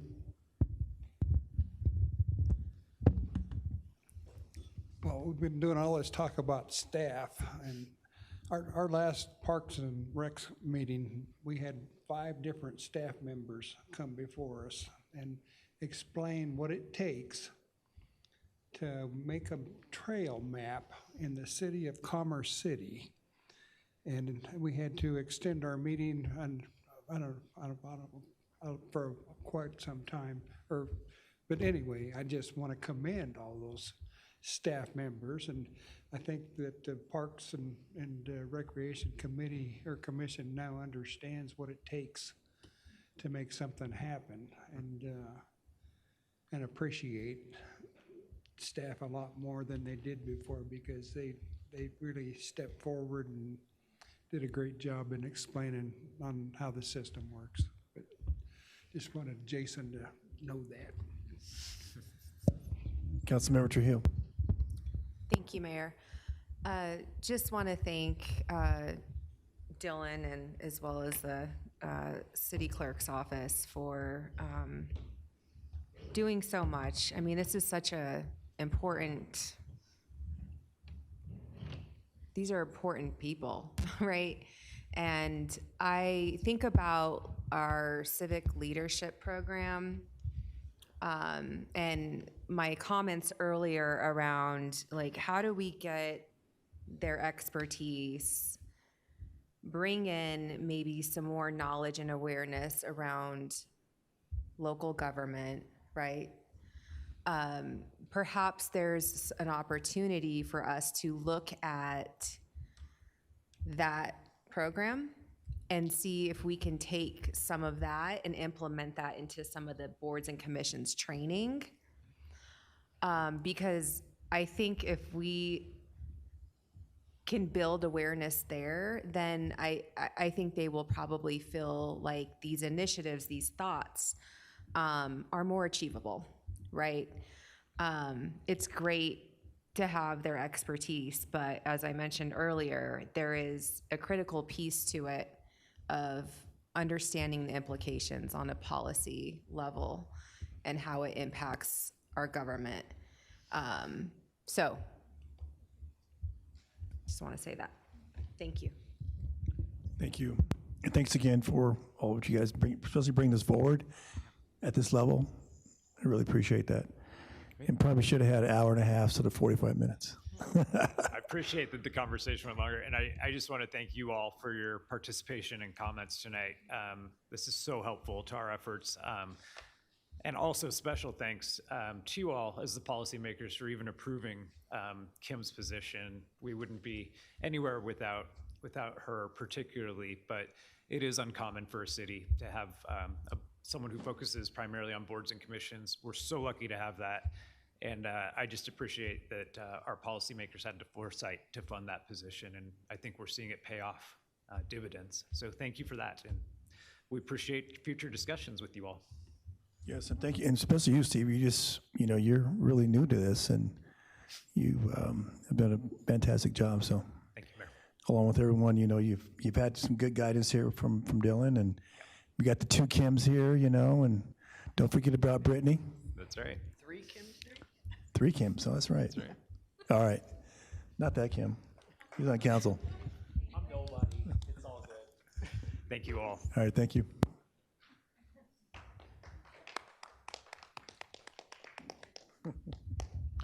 All right, on to report, City Manager Rogers. Thank you, Mayor. I will be quick since we do have another meeting to get to. Really want to just focus my updates on, I think, two priorities that obviously my Public Works team has been tackling for the better part of the last 2 weeks. That being a combination of Bell Creek and Chambers Road. I will start with Bell Creek. We have posted most recently that that roadway will remain closed for safety while we continue to work with South Adams Water and Sand to finalize plans for the water line and roadway repairs. Contract discussions are underway with the water line work tentatively to be expected to begin later this week, followed by geotechnical sampling to determine roadway stability and overall conditions. You will also have noticed in that update and what we have posted to our webpage is that we have brought in hydro barrels to strengthen traffic control. It was brought to our attention by a member of council, Mayor Pro Tem, appreciate that. We had individuals moving those barrels that were out there previously and driving down the roadway. I think what was unknown is that, and still being determined, is the severity of the lack of stabilization underneath that roadway. We had 3 water main breaks in 3 different locations along Bell Creek. So we can't tell the extent of compromise that has been to the entire stretch of Bell Creek. So this will require us to do some significant geotechnical assessment to determine what needs to be fixed with that roadway reconstruction. If there's a point in stage where we can reopen that road, that obviously we will look at that under the most conservative viewpoint of public safety for those who would be utilizing that roadway and or sidewalk adjacent to it. But first and foremost, public safety is paramount and is what's leading this discussion to ensure that, once again, we're providing everybody in a safe environment. So as we have communicated, as I've communicated to the council, I would anchor expectation that with where we stand today, and if things can advance it to as I stated at the end of the week, that I would assume that by the middle of September to the end is when we may be at some significant milestone of being able to look at reopening that roadway. But it all very depends on the conditions. As we all have seen, we have seen a number of different monsoon storms, somewhere between your 10 and 100-year storms, which effectively does not help to the roadway condition that we are trying to fight to keep stabilized. With respect to Chamber Road update, we are continuing our discussions with both the contractor and the water district as well to continue to advance repairs of that water line based on what we anticipate that the contractor will begin those repairs. We are hoping to have Chambers Road open within the next 2 weeks. But once again, it is relying upon certain dominoes that fall into place, starting with the water line repair and then trenching what has been an apparent, not as big, but sinkhole within our median and our right-of-way that we will also have to do an assessment to then backfill and then reconstruct. So we are committed to communicating via our social media website for Bell Creek, as well as trying to be creative in other direct communications to affected neighborhoods. And then with Chambers Road, taking a similar stance without the creation of a website, just given the hopeful turnaround for that. City Manager Rogers, real quick, 96 Landmark, is there going to be a temporary light there since all the We are in the process of procuring a temporary traffic signal for Landmark and 96. I cannot speak to when that traffic signal will be delivered. As we're going through the procurement process, once I have more information about that, I will then share that with City Council. Okay, thank you. Councilmember Garriota. Thank you, Mayor.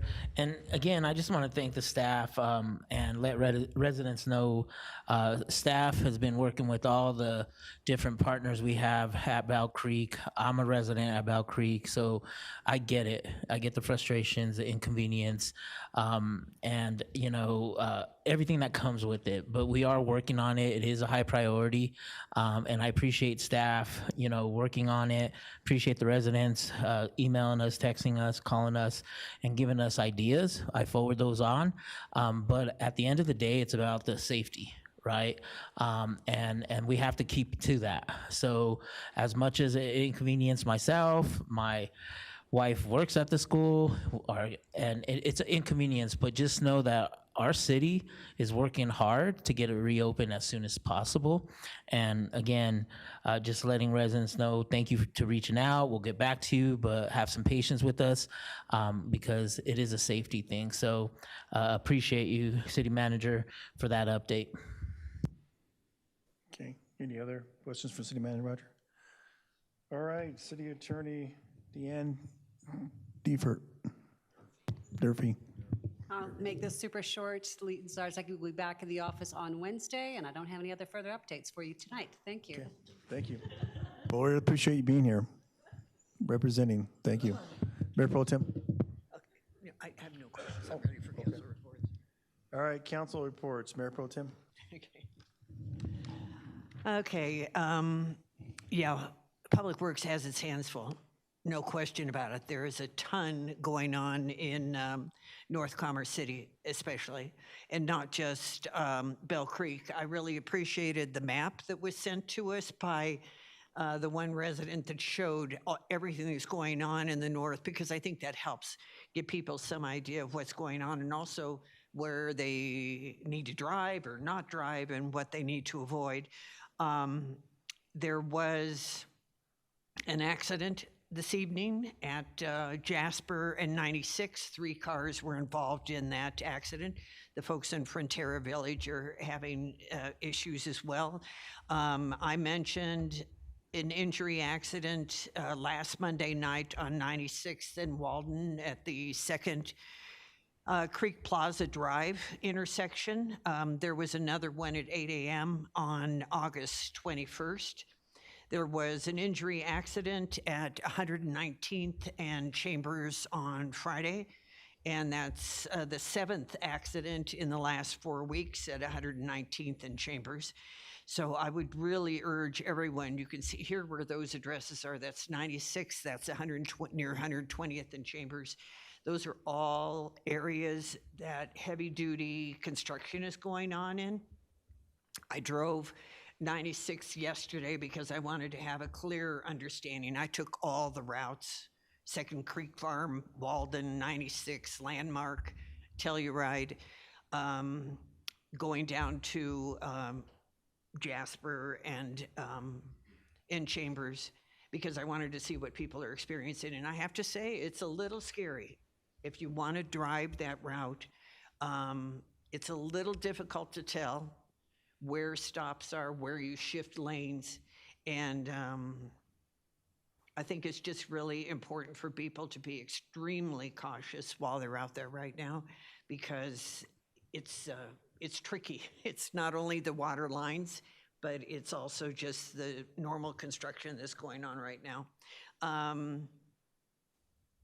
And I also met with a state transportation commissioner on Friday about the Fuel Impact Enterprise Fund. That was Juan Mercano. Okay, thank you. Councilmember. Nothing to report beyond that at this point. Councilmember Gardillo. Thank you, Mayor.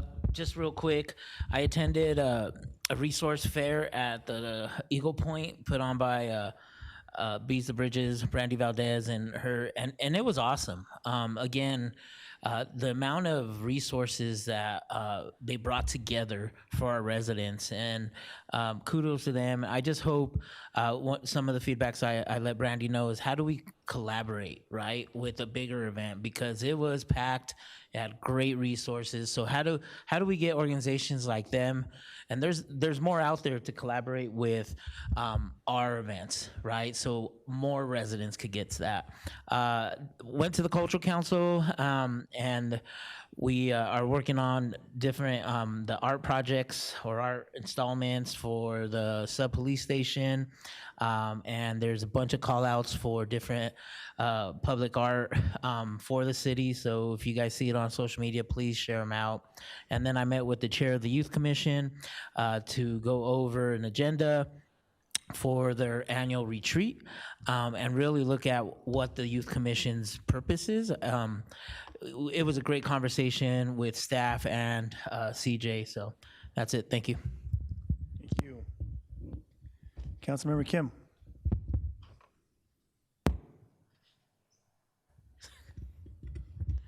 I got a few updates here. So attended DRCOG, the board approved the federal PM3 performance targets focused on traffic congestion, on-road emission and reduction. We also received an update on the 2050 regional transportation plan, which prioritizes safety, regional transit, active transportation, and boosted multimodal funding, with public review opening September 6th ahead of the October 7th public hearing. Additionally, staff presented updates on regional micro-mobility trends and announced the next call for innovative mobility technical assistance grants running October 1st through November 15th. Finally, member jurisdictions were reminded to monitor upcoming expenditure deadlines for ARPA and revitalize Main Street grant funds.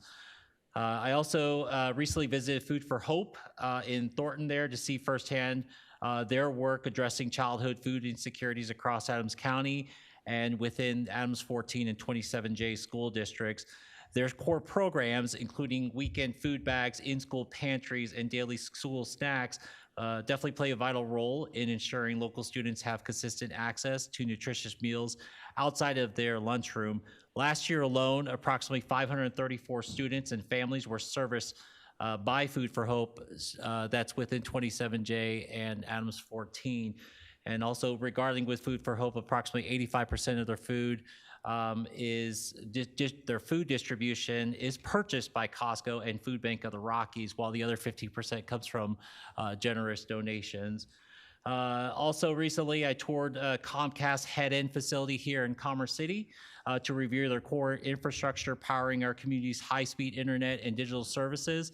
The engineering team there walked through their central routing operations and redundant backup power systems designed to keep the network running during severe weather or grid outages. We also discussed ongoing fiber optic upgrades to boost bandwidth capacity and lower latency, ensuring reliable high-speed connectivity for our growing residential neighborhoods and commercial corridors.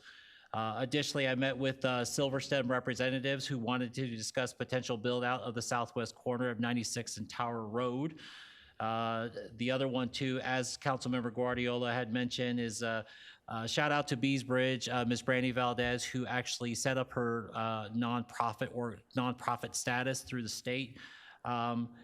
It was an awesome event altogether. Just so everyone's aware, Bees Bridge is a local nonprofit dedicated to bridging assistance gaps for families in our region through direct support, food drives, and family assistance programs. So during the event, I did meet with representatives from over approximately 30 nonprofit organizations offering resources spanning healthcare access, housing support, food security, and youth development. And of course, for residents who were unable to attend, I took all those pamphlets and scanned them all in, put them on my social media so that people can actually review those if they wish. And finally, I had the opportunity to attend the Buffalo Highlands annual block party. It was a great turnout of neighbors they thoroughly enjoyed the live music, the food trucks, and bounce houses. A special thank you to the dedicated HOA committee members, Hillary, Mary, Laura, Debbie, and Tanya, for their continued hard work in organizing this fantastic event for our community. Also, towards the end of the night, they actually were playing the Cupid Shuffle, so I was out there. Luckily, there's no video or proof of me actually doing the Cupid Shuffle. That ends my report. Okay, thank you. Councilmember Young. Councilmember Young. Oh, brother, now I have to follow the Cupid Shuffle thing. I had the opportunity to play in the Kurt Holland Memorial Golf Tournament with Council Member Teeter, and I was able to talk to one of our brand new cadets, and he he said he was abundantly impressed with our community and with our police department. The integrity, the character development, the work that our police officers do in our community.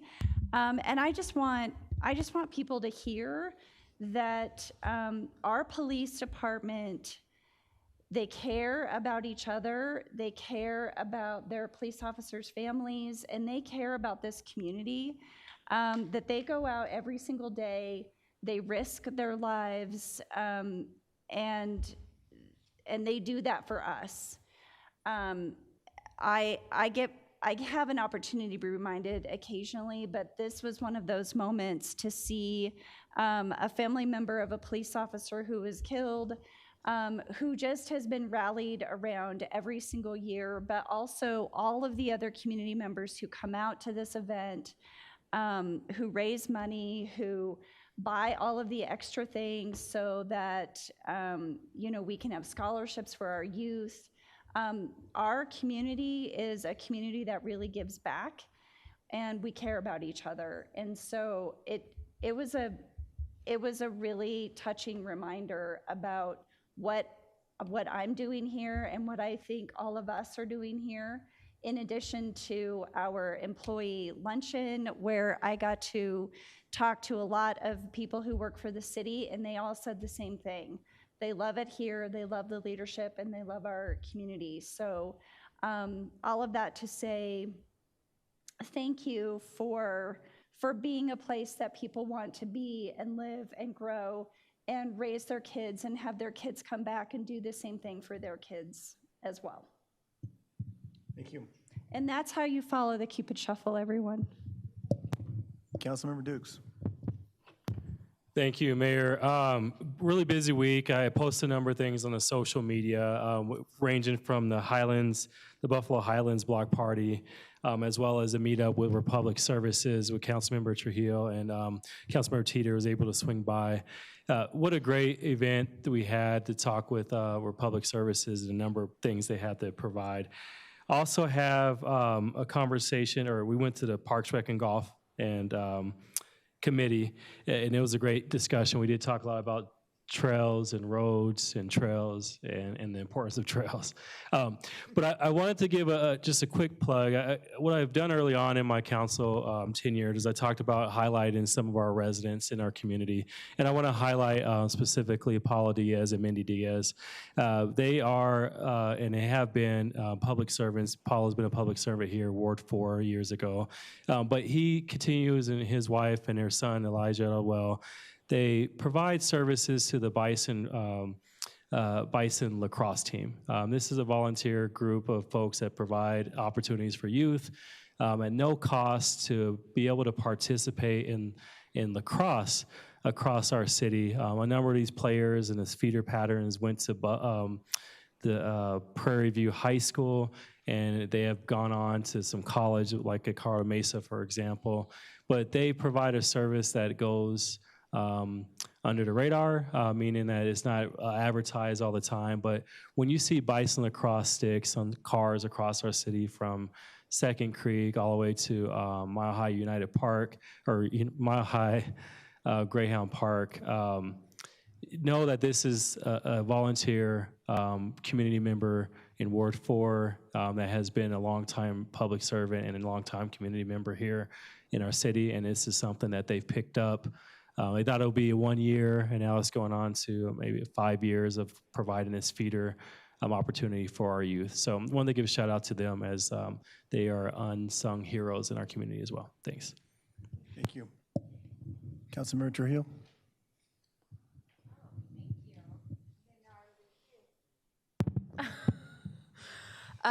As Councilmember Dukes mentioned, attended our meetup at Republic Services. I was just really amazed at just how much first of all, they value the partnership with the city very much, especially when it came to getting these EVs on the streets.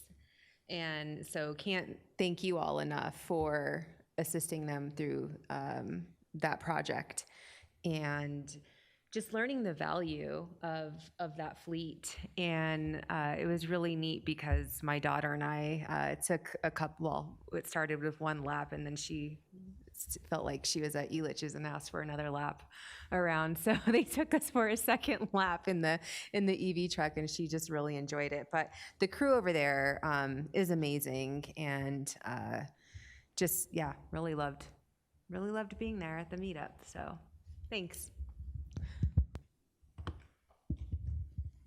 Councilmember Teeter, she have a report out? You want to talk about the golf tournament? I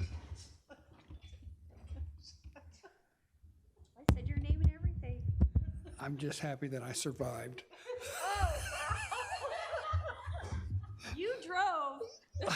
No, we had a great time, and we just, it was a great event, and great purpose, and great for the community. That's all I got. Okay, thank you. All right. I'll start off with we had a good discussion, city council, with the city policy and governance. The same day, I was invited by the assistant principal to back to school at South Lawn Elementary School. It's great to see the kids come back and the parents. I know the parents were happy. School started last week. Also, kudos to City Manager Rogers with the success with the Employees Appreciation Barbecue. Great success. It's nice to see the employees being appreciated with the coffee event, the ice cream social, and then with barbecue. I had to say the vendor choices were great. I decided to get the turkey leg. Oh my gosh, I think it was huge, and it's all you needed. But great participation, great opportunity for the employees to earn for the raffle. Great gifts that were given away. It was pretty funny. I also attended the Soccer Fest Boys and Girls Club of Denver, sponsored by Walmart and Denver Summit. There was, we had Rapids players over as well. The kids had a great time. They were at pizza, drinks, and giving away a lot of things to the kids, and just showed the appreciation of the Colorado Rapids and the Denver Summit for showing up and helping the kids out. Especially Walmart was there, a lot of participation. Also attended the Buffalo Highlands Neighborhood Annual Barbecue as well. I appreciate those members of HOA inviting the full council, including myself, Councilmember Kim, and Councilmember Duke attended as well. So again, I want to thank, as Councilmember Kim, thank Mary, Hillary, Lori, and Debbie for putting that on. It was a hit. There's a little bit of hiccup with the neon spray bubble foam, but once you got it kicked on, the kids really enjoyed it. So I thought that was a great time. But I'm just going to keep it there. So we'll go ahead and roll into adjourn this meeting. I'm sorry, do you want to do that now? City Manager Rogers. Thank Sorry you, about sir.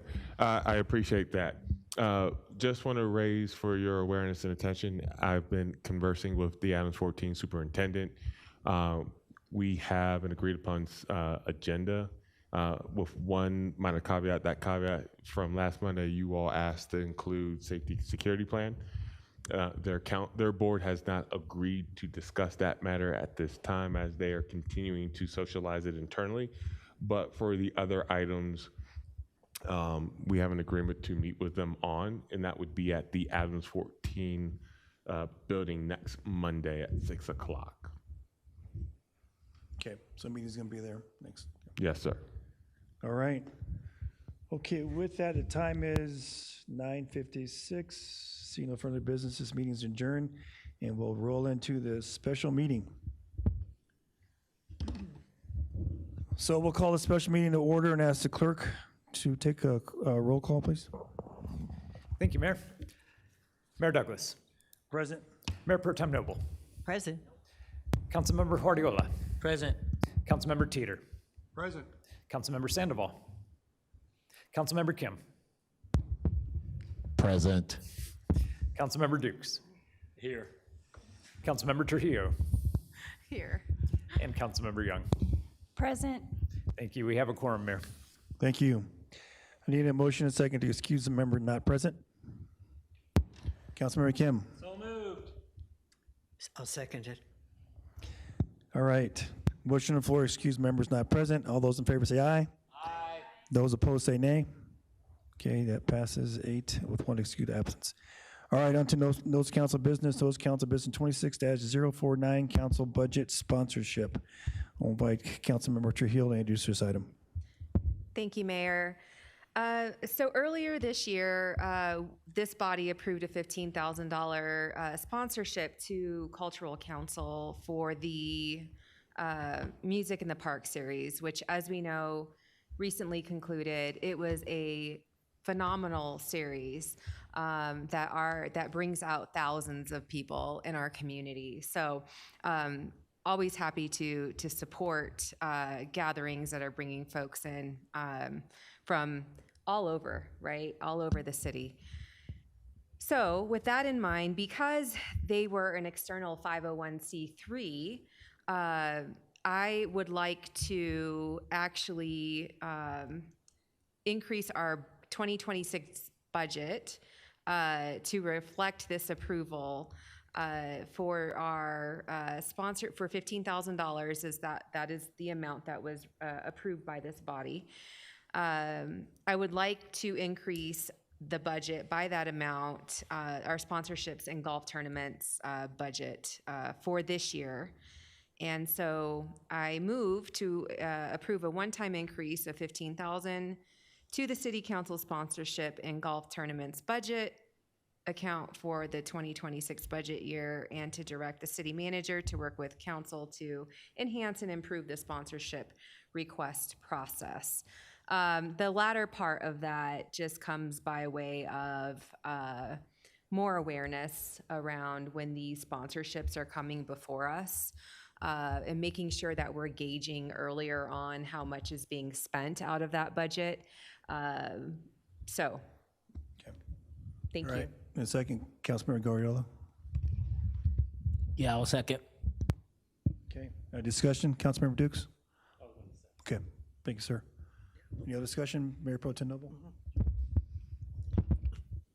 I love the idea also of the process, because and even a rolling, if we knew how much has been given and we see who's gotten it, because we're getting these one at a time and it's a little hard to remember, okay, it's now August and who've we done during the year and for how much, and give more thought to how, be more thoughtful in terms of the sponsorships. Thank you. Councilmember Young. I just appreciate the attention to detail to notice like this discrepancy and how maybe this should have been like accounted for differently with the Cultural Council. So for that reason, I'm in support of this. All right, thank you. So the motion on the floor is to approve a one-time increase of $15,000 to the City Council sponsorship and golf tournament budget account for 2026 budget year, and to direct city manager to work with the City Council to enhance and improve the sponsorship request process. We're ready to take a vote. City Clerk. Mayor, for this one, we can do a voice vote, and the next NCB, when we get to ordinances, we'll have to do a roll call vote at that time. All right, thank you. All those in favor say aye. Aye. Those opposed say nay. Motion passes 8-1. All right, thank you. Next, notice council business 26-050. Sponsorship request, Grace Baca Foundation. I'll invite Councilmember Dukes to introduce this item. Thank you, Mayor. Similar to last couple years, I'd like to bring forward a sponsorship opportunity for the Grace Baca Scholarship Foundation. This helps support their 5K event that they take place at Reunion Park. The tragic, and the story behind Grace Baca was that a young lady she passed away during a car accident as she was a Reunion elementary student at the time. This would, from my understanding, this might be their last year of doing the 5K, so I'd love to be able to provide funding for them as we participate. Thank you. Councilmember Trujillo. Yes, I second that. Okay. All right, any discussion? Okay, the motion on the floor is to sponsorship requests of $2,000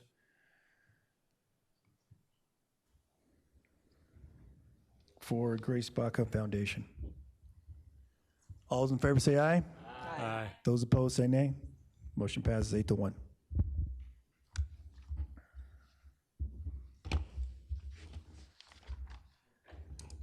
All right, on to ordinance on first reading, ordinance 2804, ordinance imposing a moratorium in the city's exceptions and processing of permit applications, zoning applications, site development plan applications where a data center is included as a proposed primary purpose. Is there there's no presentation on this? Okay, Mayor Pro Tem Noble. City Manager Rogers. When I brought forward this motion with Mayor Douglas last week, you weren't at the meeting, and the other motion was for a study session on the topic of data centers.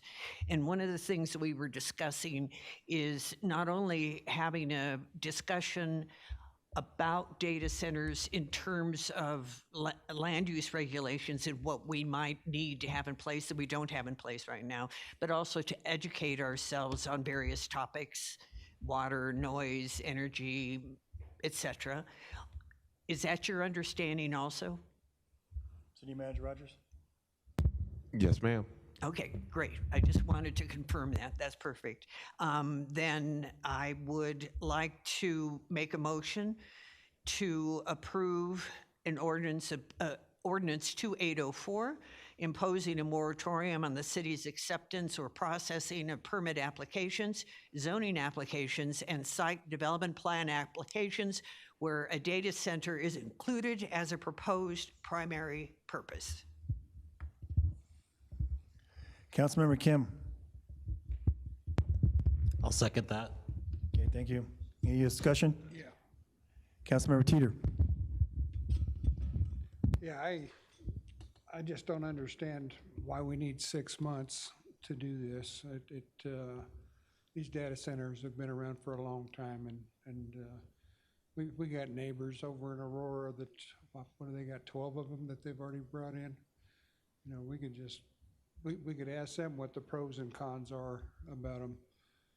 And it's just a matter of knowing where to put them, in my opinion. And so I can't support 6 months. If you want to go 3 months, I could probably support you there on a moratorium, but I'm a no vote the way it is right now. Okay. Councilmember Young. I support a 6-month moratorium. I do think this issue deserves some extra conversation and attention and some extra research and really hearing from our other water district and our power district. So I would support a 6-month moratorium. Any other discussion? Councilmember Guardiola. Thank you, Mayor. Yeah, I would support a 6-month, and then I think that allows enough time for our staff to do what it needs to do to come back, and it gives it plenty of time. So I would support 6 months. Okay, thank you. Councilmember Trujillo. You get the look on your face like you want to ask me a question. Yep. Thank you, Mayor. I do support 6 months. This will give us the ability to have a more comprehensive study session. It doesn't just, we need to involve our partners in this conversation, and we don't know what the scheduling is of that, and just the evolution, right, of this topic in the region. A lot can change. I want to be very thoughtful in how we approach this. So I do support a 6-month.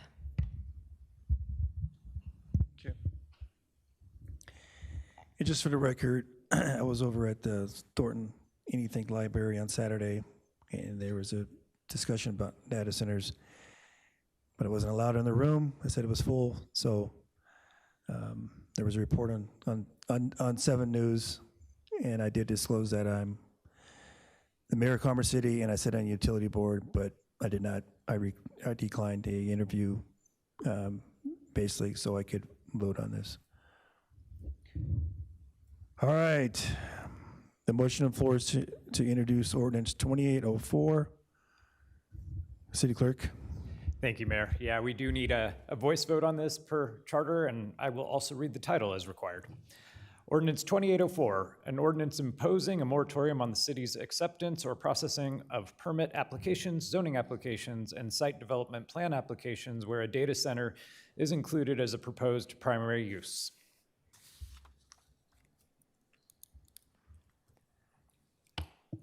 Let's see. We'll start with the mayor, Mayor Douglas. Yes. Sorry, just a point of clarification.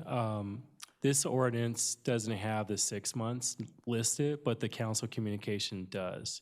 For the record, do we need to have 6 months as the ordinance imposing a 6-month moratorium? City Manager Rogers. Section 2 of the ordinance, moratoriums, a 6-month moratorium, the moratorium is hereby imposed. Okay, thank you for clarification. Thank you. Okay. May proceed. Thank you. Mayor Douglas. Yes. Mayor Pro Tem Noble. Yes. Councilmember Guardiola. Yes. Councilmember Teeter. Councilmember Kim. Aye. Councilmember Dukes. Yes. Councilmember Trujillo. Yes. And Councilmember Young. Yes. Thank you. The vote passes. Okay, thank you. All right, on to ordinance 2796, an ordinance amending the 2026 budget of the City of Commerce City, Colorado, by authorizing the deauthorization of transfer of funds from the police department budget into the general fund to the fleet management fund in a total of $110,000 for use on the purchase of mobile command unit vehicle and authorization of the expenditure thereof. Councilmember Dukes. I'd like to make a motion to approve ordinance 2796. Councilmember Teeter. Second the motion. Okay, thank you. Any discussion? The motion on the floor is to introduce ordinance 2796. I'll ask City Clerk to read it title, take a roll call vote.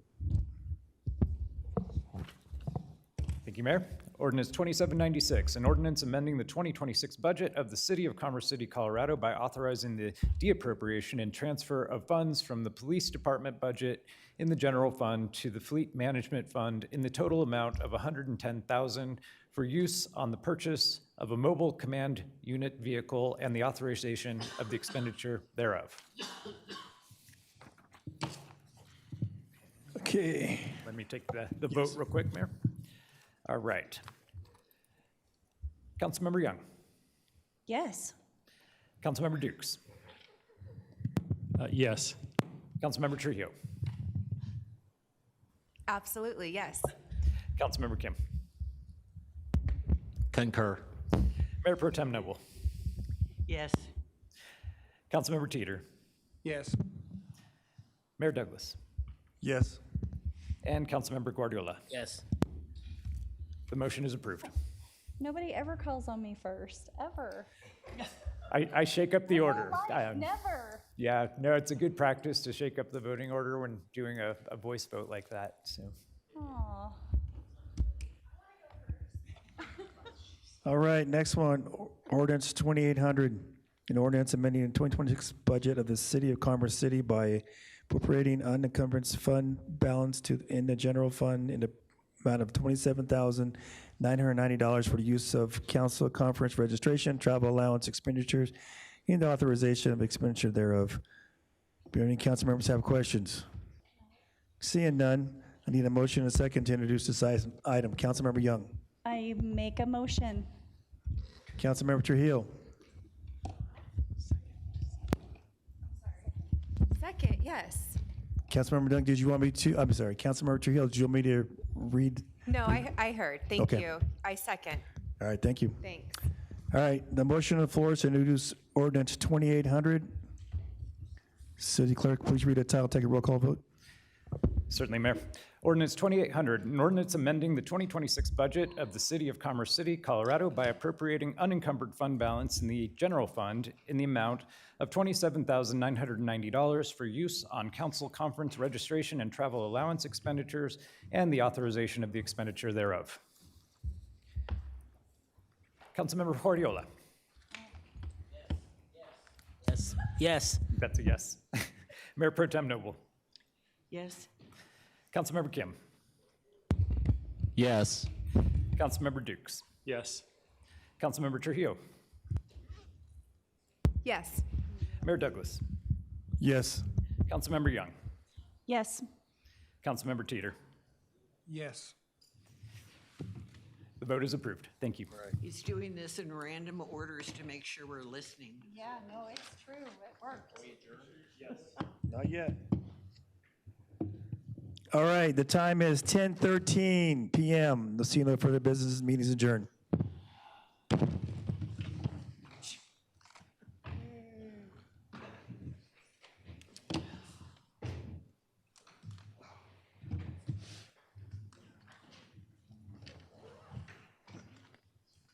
We didn't go till 10:30 or We whatever. did not. It was very pleasant.